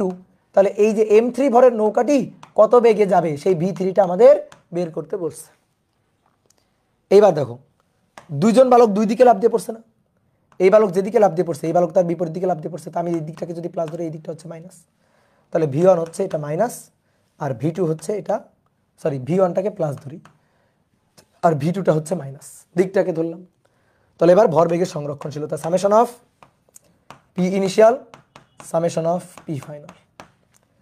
তাহলে m1 u1 m2 u2 m3 u3, ধাক্কার আগে, সংঘর্ষের আগে, লাফ দেওয়ার আগে সবার ভরবেগের সমষ্টি, লাফ দেওয়ার পরে m1 v1 plus m2 v2 plus m3 v3, এটা লাফ দেওয়ার পরে। তাহলে এটা লাফ দেওয়ার আগে, এটা লাফ দেওয়ার পরে, 0 প্লাস 0 প্লাস 0, কারণ m1 মানে u1 u2 u3 0। এবার আসো m1 20 v1 3, m2 এর মান 25, v2 এর মান -2, m3 300, v3টা বের করতে চাই। তাহলে অতএব v3 এটা সমান সমান 20 × 3 -50 10 10 ওই পাশে গেলে -10 ভাগ 300, তাহলে -10/300, তাহলে -0.0333 এত মিটার পার সেকেন্ড। এইটা বেগ। মাইনাস আসলো না প্লাস আসলো বলো তো, বলো। মাইনাস আসলো না প্লাস আসলো? ইয়েস, মাইনাস আসলো। তার মানে কোন দিকে গেছে বলো? নৌকাটি কোন দিকে যাবে? এত বেগে তো যাবেই, কোন দিকে যাবে? যে দিকটাকে আমরা মাইনাস ধরছি সেদিকে যাবে, এই দিকে যাবে। তো এই দিকে কে লাভ দিয়েছে? 25 কেজি। 25 কেজি ভরের বালক লাভ দিয়েছে, তাহলে 25 কেজি ভরের বালক যেদিকে লাভ দিয়েছে সেদিকে, যেদিকে লাভ দিয়েছে সেদিকে, যেদিকে লাভ দিয়েছে সেদিকে। 25 কেজি ভরের বালক যেদিকে লাভ দিয়েছে সেদিকে। বুঝলাম? কত সহজ সুন্দর একটা ম্যাথ, 9-10-এ করা ম্যাথ। ঠিক আছে, এবার একটু এখানে আসো, দেখো একটা জিনিস দেখো। দেখো তো, তুমি যে এই যে 9-10-এ সংঘর্ষের ম্যাথ করে আসছিল না? তো মনে করো একটা সরল রৈখিক রাস্তা, এই সরল রৈখিক রাস্তায় একটা বাইক আরোহী, ধরো একজন বাইক আরোহী চলছে, আর আরেকজন মনে করো যে একটা একটা লরি বা একটা ট্রাক,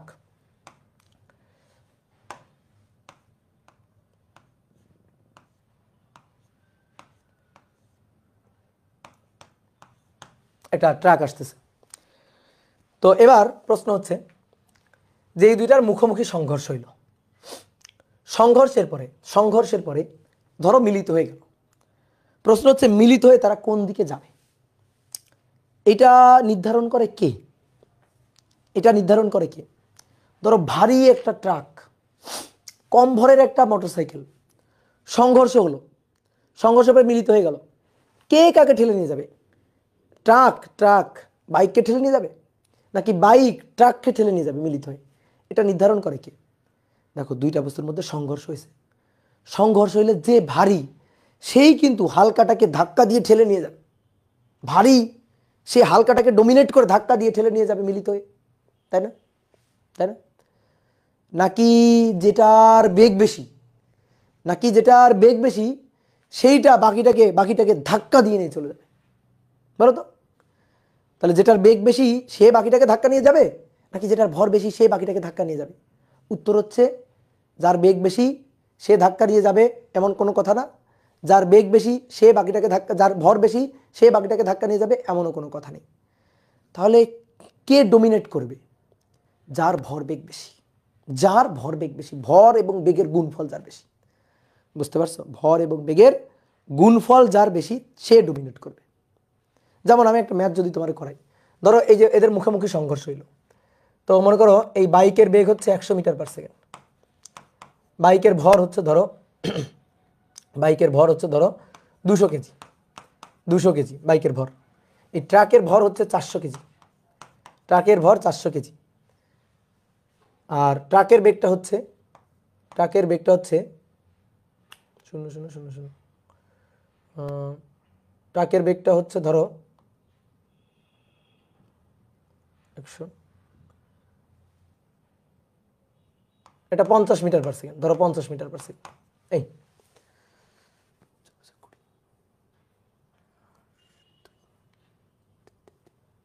হ্যাঁ হলো, ধরো এরা মিলিত হয়ে গেল, তো মিলিত হয়ে কে কাকে কোন দিকে নিয়ে যাবে?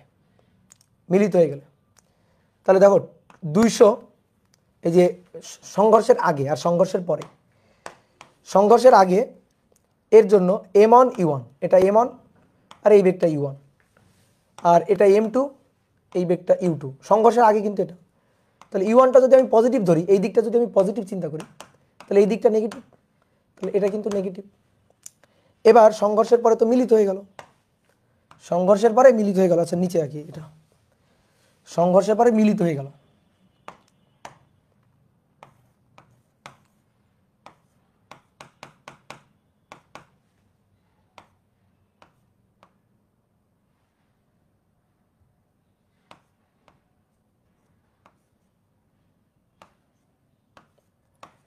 এই যে সংঘর্ষ হলো, সংঘর্ষের পরে মিলিত বস্তু হয়ে গেল। এবার মিলিত হয়ে এটা কোনটা কোন দিকে যাবে? তাহলে টোটাল ভর এখন কত হলো? টোটাল ভর এখন হলো 200 যোগ 400, আর টোটাল মিলিত বেগ হচ্ছে ভি, এটা আমরা বের করতে চাই। তাহলে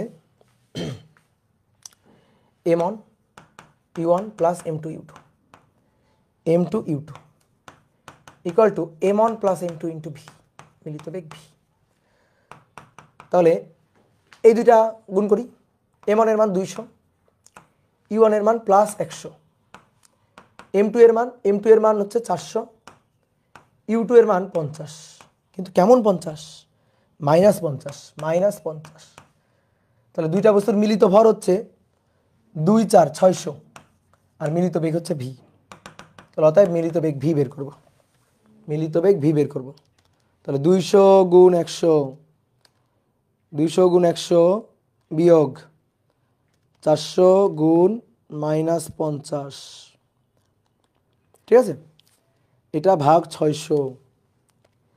তাহলে ভি হচ্ছে 66.66 এত মিটার পার সেকেন্ড, তাই না? এটা আসছে না, বলো তো? 0 হবে? 400 - 50, 600, 4 5 6, এটা 0 হয়ে গেছে। হ্যাঁ 0 হয়ে গেছে, সরি 0 হয়ে গেছে, আমার ক্যালকুলেটর ভুল অ্যান্সার দিছে। এই 0 হয়ে গেছে। তাহলে একটা কাজ করি, 0 তো হওয়া যাবে না, আমি এমন মান নিছি থেমে গেছে, একেবারে জায়গায় থেমে গেছে। তাহলে একটা কাজ করো, এইটারে একটু চেঞ্জ করে দিই, এইটারে আসো আমরা 10 করে দিই, 10 মিটার পার সেকেন্ড, একটু চেঞ্জ করো, 10 মিটার পার সেকেন্ড করে দাও, ঠিক আছে? এই আগে বলতেন, আগে আমি জানতাম, পাগল, আগে আমি জানতাম, জাস্ট ওইটার একটু 10 করে দাও। তাহলে এটা -10 ন, তাহলে 200 গুণ 100 বিয়োগ 400 গুণ 10 ভাগ 600। তাহলে কত আসছে এবার? এবার দেখো, ভি ইকুয়াল টু প্লাস 26.66 এত মিটার পার সেকেন্ড আসছে। দেখো এবার, হ্যাঁ 26.66 মিটার পার সেকেন্ড আসছে।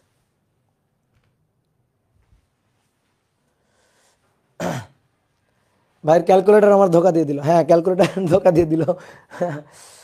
এবার আসো, বেগের মানটা প্লাস আসছে, তাহলে কোন দিকে চলবে? যে দিকটাকে আমরা প্লাস ধরছিলাম, এই দিকটা, অর্থাৎ বাইক যেদিকে যাচ্ছিল, বাইক যেদিকে যাচ্ছিল, বাইক যেদিকে যাচ্ছিল, ঠিক আছে, বাইক যেদিকে যাচ্ছিল। অনেকের কাছে মনে হতো ভাই বাইক তো হালকা, ট্রাক ওটা তো ভারী বেশি, হ্যাঁ এটা 200 এটা 400 দ্বিগুণ ভারী, কিন্তু ওর বেগের অবস্থা দেখছো 10, খুবই কম বেগ। আর এর বেগ দেখছো 100 মিটার পার সেকেন্ড, ধাক্কা দিয়ে মিলিত হয়ে ঠেলে নিয়ে চলে গেছে। তো এই হচ্ছে ঘটনা। এইবার আসো দেখো, কে কাকে ডমিনেট করবে? যার ভর বেগ বেশি হবে সে যা চাইবে তাই হবে। কোন দিকে যাবে? ব্যাপারটা হচ্ছে কোন দিকে যাবে। ভরবেগ যার বেশি, যার ভরবেগ বেশি সে যা চাইবে তাই হবে। তাহলে এর ভরবেগ হচ্ছে 0.0002, তাহলে 2 এর পরে 4টা শূন্য, এর ভরবেগ 2 এর পরে 1 2 3 4 4টা শূন্য, 20,000। এর ভরবেগ কত? এর ভরবেগ হচ্ছে 4 এর পরে 3টা শূন্য, 4 এর পরে 1 2 3টা শূন্য, বুঝলা? তাহলে এই দুইটার মধ্যে কার ভরবেগটা বেশি? এর ভরবেগ বেশি, তাহলে বাইকের ভরবেগ বেশি। এই দেখো বাইকের ভরবেগটা বেশি, তাহলে বাইক যা চাইবে তাই হবে, অর্থাৎ বাইক যেদিকে চলতেছিল সে বাকিটাকে ধরে ধাক্কা দিয়ে ঠেলে নিয়ে ওইদিকে চলে যাবে, সে যা চাইবে তাই হবে। ওকে, তাহলে এবার আসো তো এই ম্যাথটা ওই সেন্সে বলো তো দেখি। দেখো তো এই বালকটা লাফ দিছে এদিকে, 20 কেজি ভরের বালক 3 মিটার পার সেকেন্ড বেগে লাফ দিছে, তাহলে এর ভরবেগ কত? 20 কেজি, তাহলে 3 দুগুণে 6, 60, এর ভরবেগ 60। 25 2, এর ভরবেগ 50, এর ভরবেগ 50। তাহলে কার ভরবেগ বেশি? ওর ভরবেগ বেশি, এর ভরবেগ তো 50, তাহলে 60 বেশি। তাহলে 60, এ যা চাইবে তাই হবে, এ যা চাইবে, এ যেদিকে লাফ দিছে সেই দিকে যাবে তা না। আমি কি বলছি? যা চাইবে তাই হবে, এ যা চাইছে তাই হবে। চিন্তা করো তো, ও কি চাইছে? ও চাইছে এইদিকে লাফ দিয়ে পড়ে নৌকাটাকে পিছনে ঠেলে দিতে, ও এটা চাইছে। আর এ চাইছে এদিকে লাফ দিয়ে পড়ে এদিকে লাফ দিলে নৌকাটা এদিকে পাঠাই দিবে, এইদিকে লাফ দিয়ে পড়লে নৌকাটা ঠেলে এদিকে সরাই দিবে, এটা চাইছে। তাহলে কার ইচ্ছাটা পূরণ হবে? যার ভরবেগটা বেশি তার ইচ্ছাটাই পূরণ হবে। এর ভরবেগটা বেশি, এই কারণে এদিকে লাফ দিয়ে পড়লে নৌকাটা পিছন দিকে সরে যাবে, অর্থাৎ নৌকাটা এই দিকে চলে আসবে, অর্থাৎ মাইনাসের দিকে যাবে। দেখো মাইনাসের দিকে গেছে, বেগের মানটা মাইনাস হয়েছে। বুঝলা? তাহলে যার ভরবেগ বেশি সে যা চাইবে তাই হবে। বুঝলা? সে যা চাইবে তাই হবে।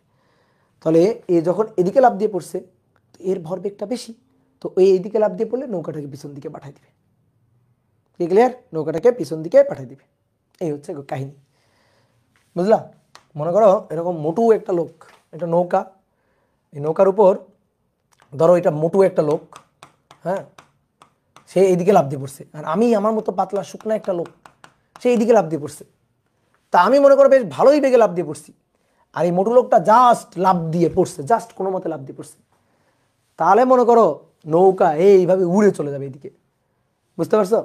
তার মানে শুধু বেগের উপর নির্ভর করে না, ভর বেগের উপর নির্ভর করে। যার ভর বেগ বেশি সে যা চাইবে তাই হবে। তো এর ভর অনেক বেশি, এ সামান্য একটু বেগ দিয়ে লাফ দিয়ে পড়ছে, তো এর ভর বেগ বেশি, তা আমি বেগ বেশি দিছি, কিন্তু আমার তো ভর কম, অনেক কম, শুকনা, ঠিক আছে, হালকা পাতলা, তা আমি লাফ দিয়ে পড়ছি, তা আমি নৌকাটাকে এইদিকে পাঠাইতে পারি নাই। আমি চাইছিলাম এদিকে পাঠাইতে, আর এই লোকটা চাইছিল ওই দিকে সরাই দিতে, তাহলে ওই লোকটার ইচ্ছাই পূরণ হবে, কারণ ওই লোকটার ভর বেগ বেশি, তার যার ভর বেগ বেশি তার ইচ্ছাটাই পূরণ হবে। ব্যাপারটা হচ্ছে এরকম। ওকে, ডান ডান ডান ডান ডান। দেখো বলা হচ্ছে কত নম্বর করলাম? 3, এটা 4, দেন এটা 5।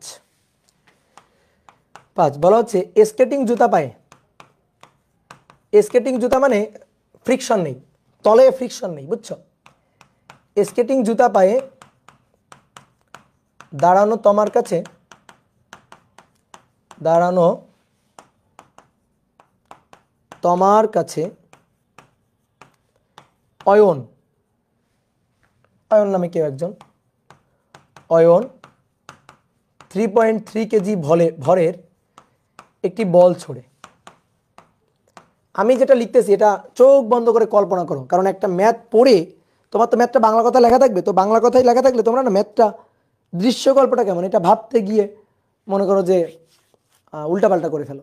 তো এই কারণে ভাবতে অনেকে ভাবতেও পারো না, তো এই কারণে ম্যাথটা পড়ে চোখ বন্ধ করে ভাববা, ম্যাথটা নিয়ে ভাববা, চিত্র ফুটাই তুলবা, চোখের সামনে ঘটনাটা ফুটাই তুলবা, ম্যাথ প্রবলেম সলভ হয়ে যাবে। তো বলা হচ্ছে স্কেটিং জুতা পায়ে দাঁড়ানো তোমার কাছে অয়ন 3.3 কেজি ভরের একটি বল ছোড়ে, তোমার ভর 48 কেজি। বলটি লোফার সাথে সাথে, বলটি লোফা মানে লুফে নেওয়া আর কি, তাহলে বলটি লোফার সাথে সাথে তমা একই দিকে 0.32 মিটার পার সেকেন্ড বেগে গতিশীল হয়। এত বেগে গতিশীল হয়। তো বলটার বেগ কত, মানে বলটা যখন ক্যাচ ধরে তখন বলের বেগ কত? বলটা যখন তমা ক্যাচ ধরে, যখন বলটা লুফে নেয় তখন বলের বেগটা কত ছিল? ঠিক আছে, আসো তাহলে আমরা একটু চিত্র আঁকি। তোমাকে আঁকলেই হবে, তোমা বল ধরছে, তো তোমাকে আঁকলে হবে, অয়নকে আঁকতে হবে না, শুধু বলটা আঁকলেই চলবে। ঠিক আছে, শুধু অয়নের ছোড়া বলটা আঁকলেই চলবে। এই হচ্ছে তমা, এই যে তোমার মাথায় চুল দিয়ে দিলাম। তো তমা কি, সরি, তমা স্থির দাঁড়ানো ছিল, তোমার ভর কত? 48 কেজি। এই এবার তোমাকে লক্ষ্য করে অয়ন একটা বল ছুটছে, এই যে অয়ন বল ছুটছে, বলের ভর 3.3 কেজি। তাহলে এটা বলটা লুফে নেওয়ার আগের ঘটনা, তোমার সংঘর্ষটা চিনতে হবে, তোমার সংঘর্ষটা বুঝতে হবে। তাহলে বলটা লুফে নেওয়ার আগের ঘটনা এটা। এবার বলটা লুফে নেওয়ার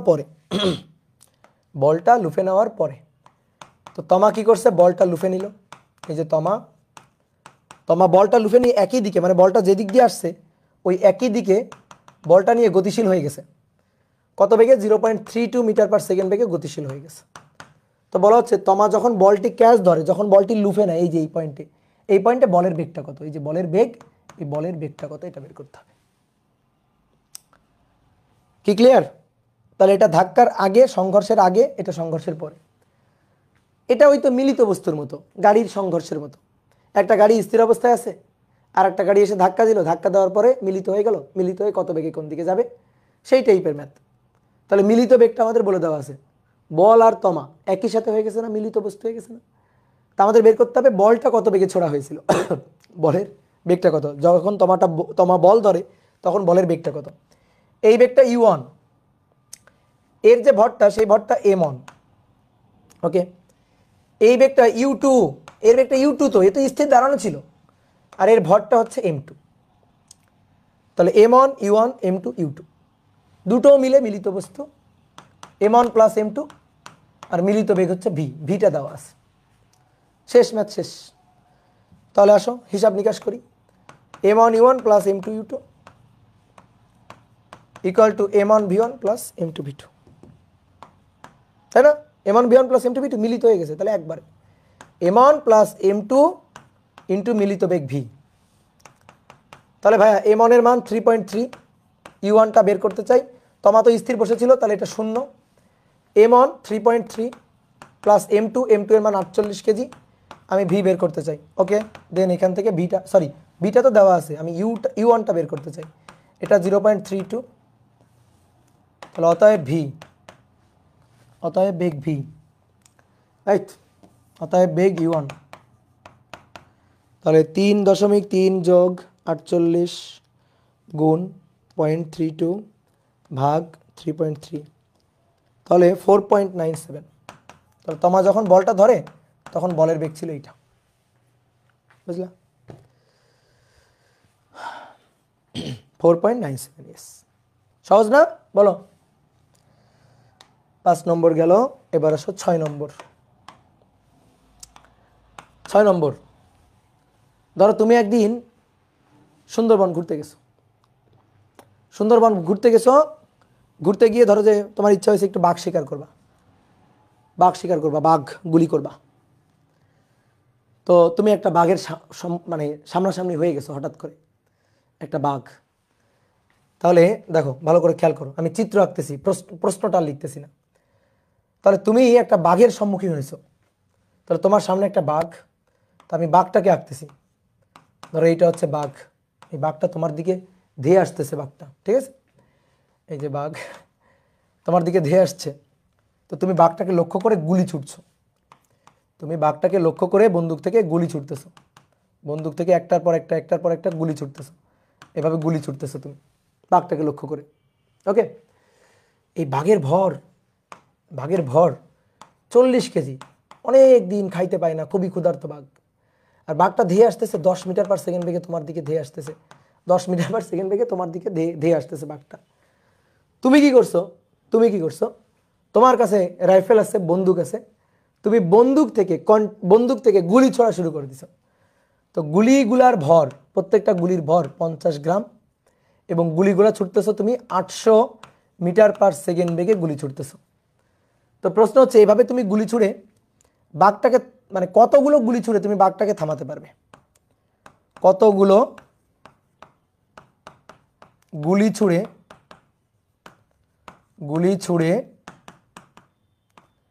বাঘকে থামাবে,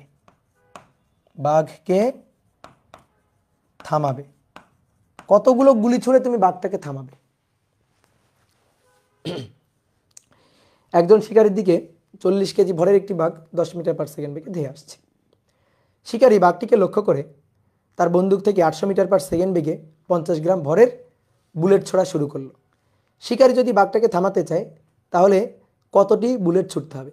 তো এটা তুমি একটু ওই মানে বায়োলজি দিয়ে চিন্তা করলে হবে না, যে ভাই ধরেন শিকারী একেবারে বাঘের মাথায় জায়গা বরাবর একটা গুলি করে দিছে, তো জায়গা বরাবর গুলি করে দিলে তো মনে করেন যে ঠিক জায়গায় গুলি করে দিলে তো বাঘ শেষ, এক গুলিতেই শেষ।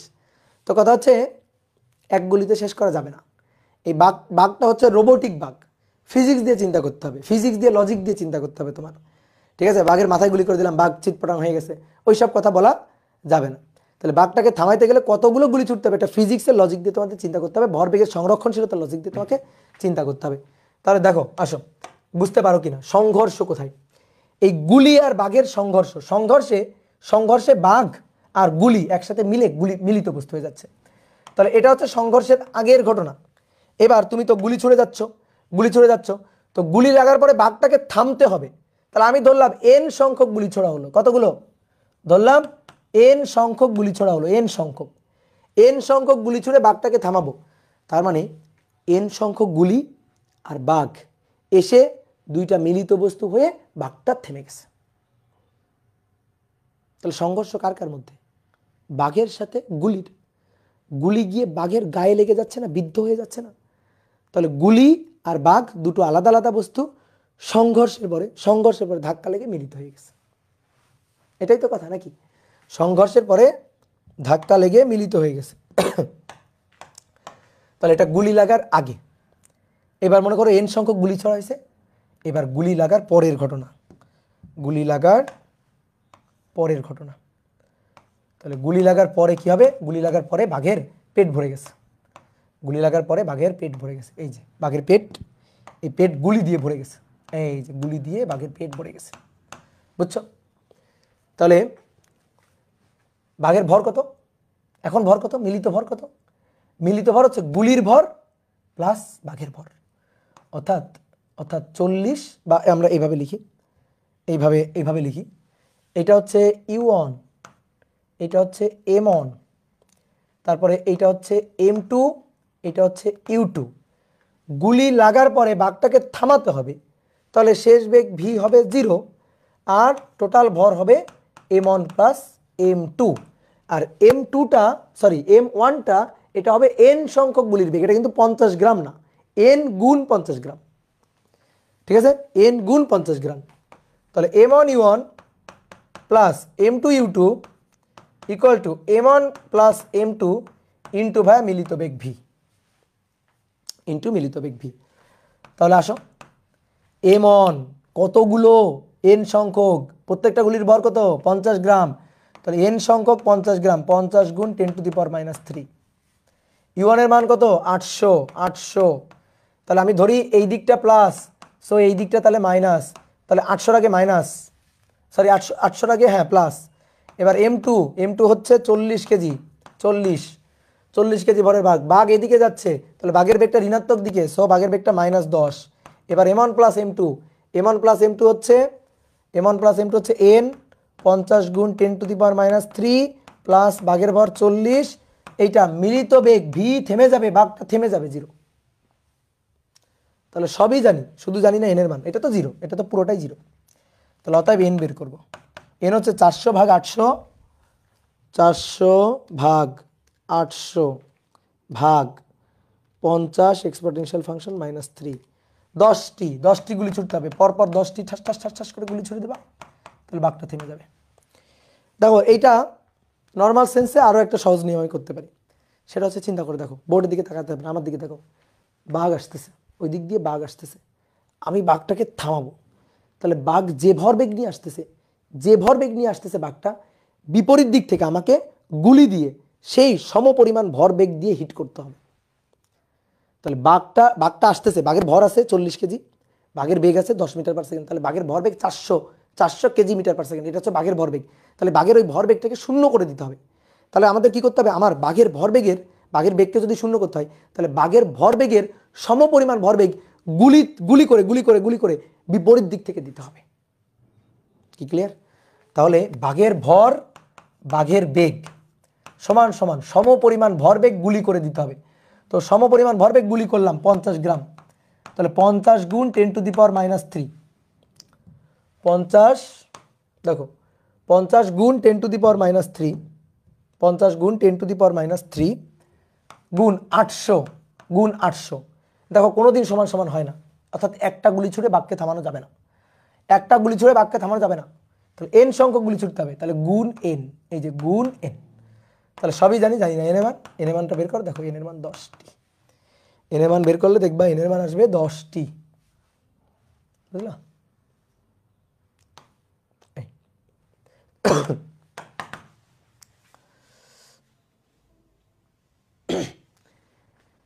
কি ক্লিয়ার? ওকে, চলো তাহলে কত নম্বর করলাম এটা? 6 নম্বর না? 6 7। দেখো 7 নম্বর খুবই খুবই খুবই খুবই ইম্পর্টেন্ট একটা ম্যাথ। একটা গাছ, লম্বা একটা গাছ, এরকম লম্বা একটা গাছ। এই গাছের মগ ডালে, এই যে মগ ডাল, এই মগ ডালে একটা পাখি বসা ছিল। গাছের ডালের এখানে একটা পাখি বসা ছিল, এই ডালে এখানে একটা পাখি বসা ছিল।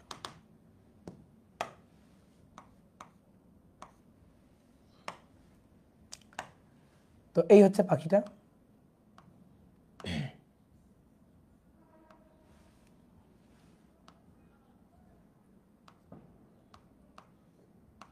ধরো এই যে পাখিটা বসা ছিল, এই ঠিক আছে, ডালে ওখানে একটা পাখি বসা ছিল। পাখিটার ভর 1.975 কেজি।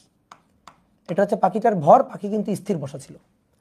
এবার তুমি মনে করো গাছে উঠে, এখানে পাশে একটা গাছ টাছ কিছু একটা আছে, তুমি গাছে উঠছো, বা একটা বিল্ডিং আছে, সেই বিল্ডিংয়ের ছাদ থেকে তুমি পাখিটাকে লক্ষ্য করে অনুভূমিকভাবে গুলি ছুড়ে দিছো।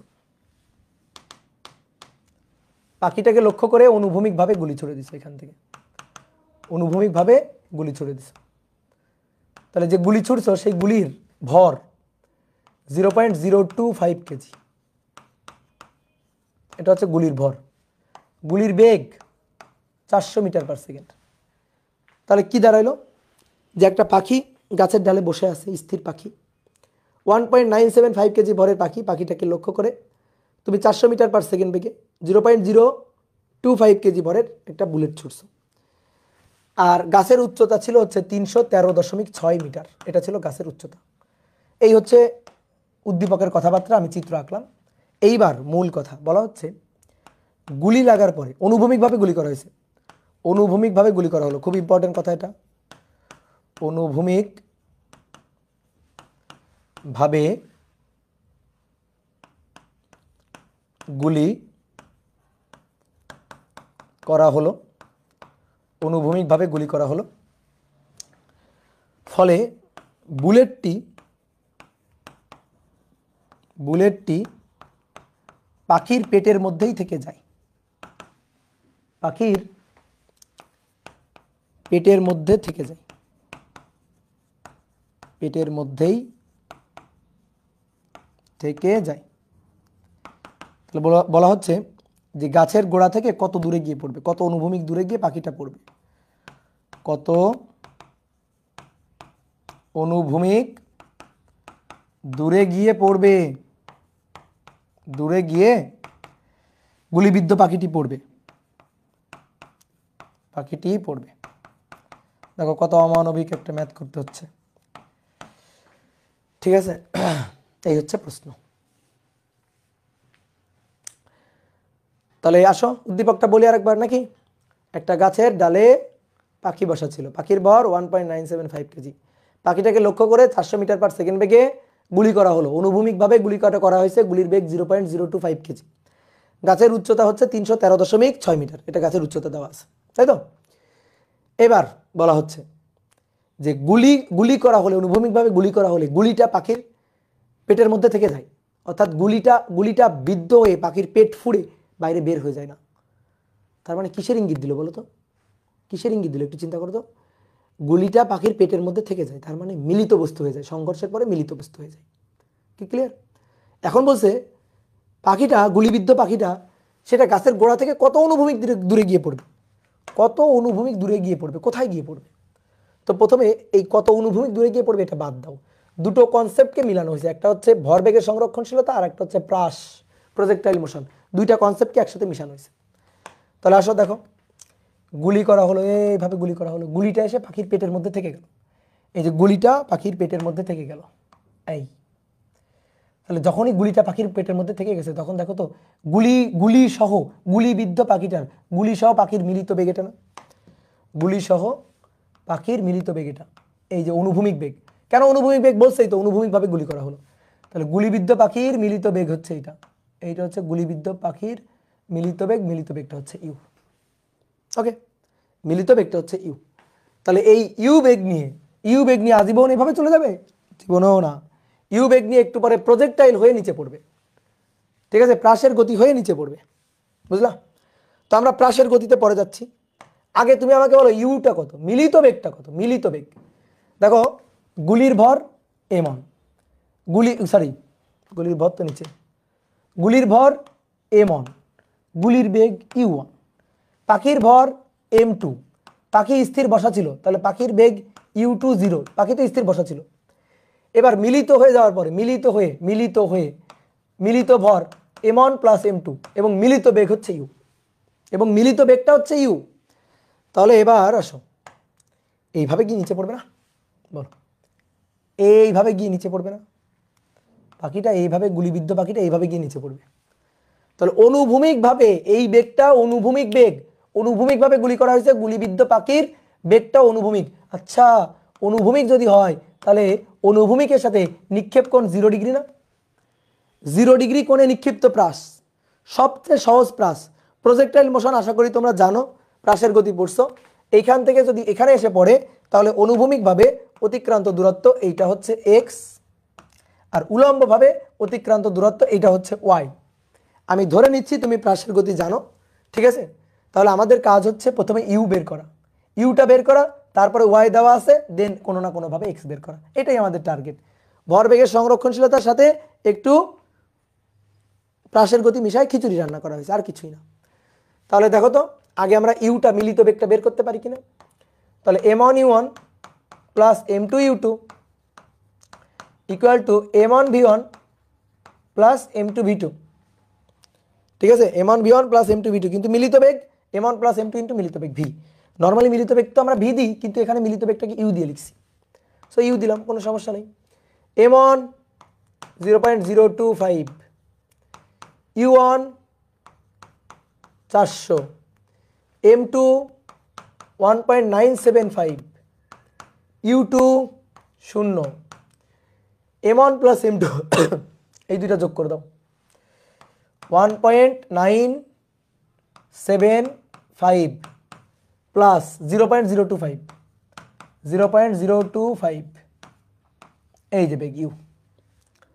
তাহলে অতএব বেগ ইউটা বের করব, 0.025 ইন্টু 400 যোগ 1.97, এটা তো 0, সরি, ভাগ 1.975 প্লাস 0.025, তাহলে বেগের মান 5 মিটার পার সেকেন্ড। দেখো এই যে, এইবার প্রজেক্টাইল মোশন ভুলে যাও, এবার প্রজেক্টাইল মোশন, ইউ এর মান বের করা হয়েছে, ওকে, এবার প্রজেক্টাইল মোশন অর্থাৎ প্রাসের গতির ম্যাথ। তাহলে প্রজেক্টাইল মোশনের ম্যাথ আমরা কিভাবে করি বলো? এক্স বের করতে হবে, এক্স বের করতে গেলে আমাদের লাগবে ইউ কস থেটা টি, এটা হচ্ছে সূত্র। তো কস তো 0, তার মানে U T, cos 0t, that means U T. কিন্তু ইউ জানি, টি তো জানি না, ইউ এর মান 5 জানি, কিন্তু টি তো জানি না, তাহলে টি এর মানটা দরকার। ওকে, গুড, বুঝলাম, টি এর মানটা দরকার। তো চলো টি এর মানটা বের করবো। কেমনে টি এর মানটা বের করবো? কিভাবে টি এর মানটা বের করবো? ওয়াই দেওয়া আছে, তাহলে Y equal to U sine 0 মানে 0, তারপরে হাফ জিটি স্কয়ার, ঠিক আছে? অনুভূমিকভাবে নিক্ষিপ্ত প্রাসের ক্ষেত্রে এটা একটা মানে আত্মার সাথে মিশে থাকা সূত্র, এবং মনে করো অন্যান্য অধ্যায়ের জন্য সবচেয়ে বেশি লাগে এটা, কারণ এটা সহজ টাইপ। তো তাহলে অন্যান্য কোনো লজিক যদি এর সাথে মিশাই, তো যাতে ম্যাথটা কঠিন না হয়। 313.6, তাহলে 313.6 হাফ জি মানে 4.9 এবং টি স্কয়ার, দেন এখান থেকে টি এর মান পাবো, 313.6 ভাগ 4.9 রুট, এবার অ্যান্সার 8 সেকেন্ড। বা সুন্দর উত্তর আসতেছে তো। তাহলে এখানে এবার টি এর মানটা নিয়ে বসাই দিবা 8। তাহলে গাছের গোড়া থেকে অনুভূমিকভাবে 40 মিটার দূরে গিয়ে পাখি, গুলিবিদ্ধ পাখিটা পড়বে, এই বুঝছো? বলো বাঁচতে পেরেছো কিনা? জি, ঠিক আছে। তো চলো আরেকটা জিনিস পড়ে আজকে শেষ করে দিই, যেটা হচ্ছে গুলি বন্দুকের ক্ষেত্রে, গুলি ও বন্দুকের ক্ষেত্রে এটার ম্যাথ তুমি করবে, আমি জাস্ট থিওরিটা একটু আলোচনা করে দিই। গুলি ও বন্দুকের ক্ষেত্রে আমরা একটা সূত্র জানি না, যে এম বড় ভি মাইনাস এম ছোট ভি, জানি না? তো গুলি বন্দুকের ক্ষেত্রে এটা কিভাবে আসে এটা একটু আমরা বুঝতে চাই, দেখতে চাই। তো দেখো, এটা একটা বন্দুক, এটা একটা বন্দুক, এই বন্দুক থেকে গুলি করা হবে, বন্দুক থেকে গুলি করা হবে। তাহলে প্রথমে দেখো গুলি করার আগে, তো গুলি করার আগে হচ্ছে এটা, গুলি করার আগের ঘটনা এটা।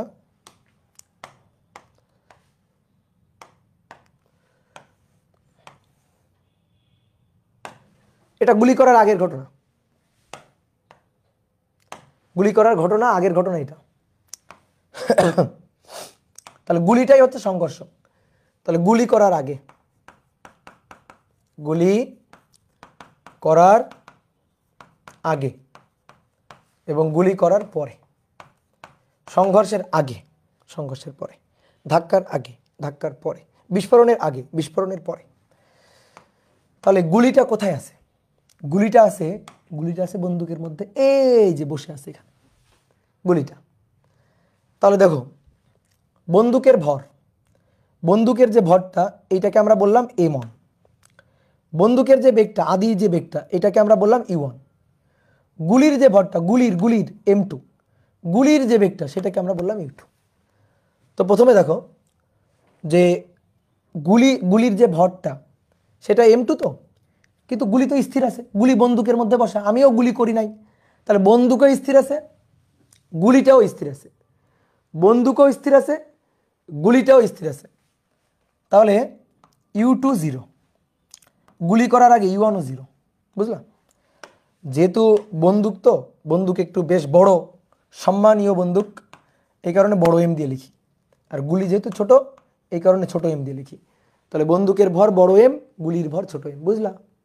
এইবার টিগার চাপ দিয়ে ঠাস করে একটা গুলি করে দিছ, গুলি বের হয়ে চলে গেছে, গুলি বের হয়ে চলে গেছে। তাহলে এই হচ্ছে গুলি, এই যে গুলিটা বের হয়ে চলে গেছে। কত বেগে গেল গুলিটা, কত বেগে গেল গুলিটা, কত বেগে বের হলো? গুলিটার যে বেগটা, এই যে বেগটা, এই বেগটা হচ্ছে গুলির গুলাকে কি ধরছিলাম 2, তাহলে এটা হচ্ছে v2, এই v2টা হচ্ছে v, ওকে ঠিক আছে, গুলির ভর m2। এবার বন্দুক, তো বন্দুকের ভর m1, তাহলে বন্দুকের যে বেগটা সেই বেগটা হচ্ছে v1। আমি বন্দুকের বেগটা চাই, গুলির বেগ যদি v হয় তাহলে বন্দুকের বেগ v1টা কত হবে? তো এই v1টাকে আমরা বড় v ধরি, v1, এই v1টাকে, যেহেতু বন্দুক সম্মানীয় বন্দুক এই কারণে বড় v, ওকে। তাহলে এটা গুলি করার আগে, গুলি করার পরে, এবার আগে পরে, এবার ভরবেগের সংরক্ষণশীলতা খাটাবো, m1 u1 m2 u2, মূল সূত্র আসলে এটা, m1 v1 m2 v2, m2 v2। তাহলে গুলি করার আগে গুলিটা বন্দুকের মধ্যে বসা ছিল, বন্দুকের বেগও 0 ছিল, গুলির বেগও 0 ছিল। গুলি যখন সেই করে ভি বেগে বের হয়ে গেছে, v2 বেগে বের হয়ে গেছে, বন্দুক ধাক্কা খেয়ে v1 বেগে অর্থাৎ বড় ভি বেগে পিছন দিকে চলে আসবে। দেখি তো পিছনের দিকে আসে কিনা। তাহলে এটা 0, এটা 0, কারণ u1 u2 0। এবার m1 এর মান বড় m, আর v1 এর মান বড় ভি, m2 এর মান ছোট m, m2 এর মানে যে ছোট m, আর v2 এর মান, v2 এর মান ছোট v, এটা প্লাস। এবার নিয়ে আসো, একটা এই পাশে নিয়ে আসো। অতএব দেখো m বড় v সমান সমান মাইনাস m ছোট v। এই জিনিসটা আসলে কি নির্দেশ করে? নির্দেশ করে, এই মাইনাসটা কি নির্দেশ করে বলো? মাইনাসটা কি নির্দেশ করে? মাইনাসটা নির্দেশ করে দিক বিপরীত। ওই যে একটা বাঘের ম্যাথ করলাম না, বাঘের ম্যাথটা করলাম না, বললাম না যে বাঘ ধেয়ে আসতেছে, বাঘটাকে থামাইতে গেলে তোমার কতগুলো গুলি ছোড়া লাগবে। তো ওখানে একটা শর্টকাট টেকনিক দেখালাম না, যে বাঘের ভরবেগের সমপরিমাণ ভরবেগ বিপরীত দিক থেকে দিতে হবে। ঠিক তেমনিভাবে একটা গুলি বন্দুক থেকে সাই করে বের হয়ে গেছে, তাহলে বন্দুক থেকে গুলিটা যে ভরবেগে বের হয়ে গেছে, বন্দুকও সেই সমপরিমাণ ভরবেগে বিপরীত দিকে ধাক্কা খাবে। তাই হয়েছে, গুলির ভরবেগ mv, বন্দুকের ভরবেগ বড় m বড় v গুণফল। তাহলে মাইনাসটা নির্দেশ করতেছে গুলির ভরবেগের পরিবর্তন যেদিকে ঘটছে, গুলির ভরবেগে যেদিকে, বন্দুক তার বিপরীত দিকে, গুলির বেগটা যেদিকে, বন্দুকের বেগটা তার বিপরীত দিকে। তাহলে এই মাইনাসটা মিন করতেছে দিকটা পরস্পরের বিপরীত। তাহলে অনেক পড়ে ফেলছি, 13টা স্লাইড পড়ে ফেলছি, 13টা স্লাইড পড়ে ফেলছি, বাহ এত কিছু পড়ে ফেলছি। 1 2 3 4 5 6 6 7 নৌকা, এটা এটা এটা, বাঘের ম্যাথ করছি, প্রাসের ম্যাথ করছি, গুলির ম্যাথ, ওকে। তাহলে আজকে এই পর্যন্ত। নেক্সট দিন আমরা ভরবেগের সংরক্ষণশীলতার আরও অনেকগুলো ম্যাথ নিয়ে হাজির হবো এবং সেই ম্যাথগুলো 3-4 নিয়মে করব। তো সেইগুলো কিন্তু পারতে হবে তোমাদের। বাই।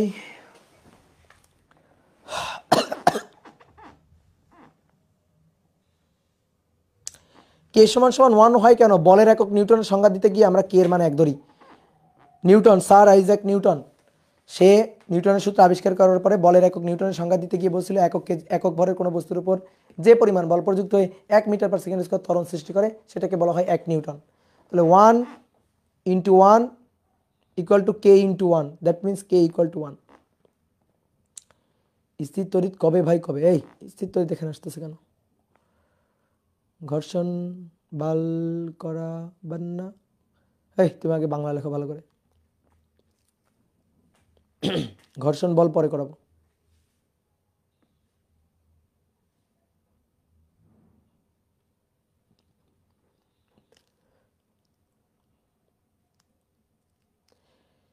ভাই মেগা এক্সামে ডিফিকাল্ট ইন্টিগ্রেশন থাকবে। এই মেগা এক্সামে কি থাকবে না থাকবে আমি জানি না রে।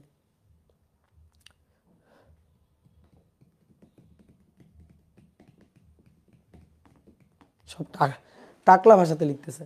এই ভালো বাংলা ভাষায় লিখো, এরকম টাকলা ভাষায় লিখেও না।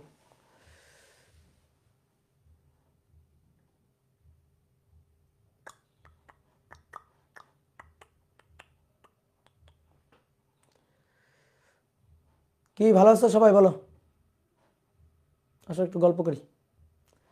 স্যার আপনার ঠান্ডা লাগে না? লাগে তো, এই যে আমি হুডি পরে আছি তো, এই যে দেখো হুডি পরে আছি তো,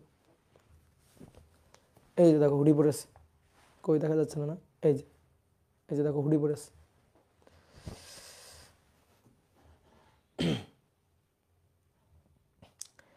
টাকলা মুরাদ, টাকলা মুরাদ, মুরাদ টাকলা। রোবোটিক বাঘ, হ্যাঁ রোবোটিক বাঘ 7 নং শেষে বুঝো নাই? আর একটু দেখে নাও, টানা টানা দেখে নাও, বুঝে যাবা।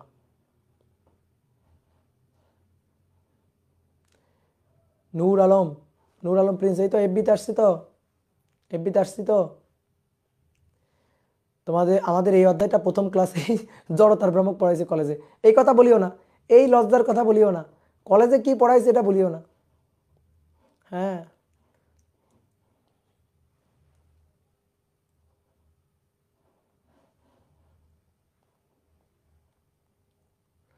ও প্রজেক্টাইলের ম্যাথে ওয়াই নেগেটিভ হইতো না? আচ্ছা, প্রজেক্টাইলের ম্যাথে ওয়াই যদি নেগেটিভ হয়, জি এর আগেও তো নেগেটিভ, ওয়াই নেগেটিভ জিও নেগেটিভ, 2 নেগেটিভ কাটাকাটি, 2 নেগেটিভ মরে গেছে। দাদা কি এটা? বিয়ে, বিয়ে কবে করবেন? বিয়ে আর বিয়ে, থাকো, টাটা, বাই বাই।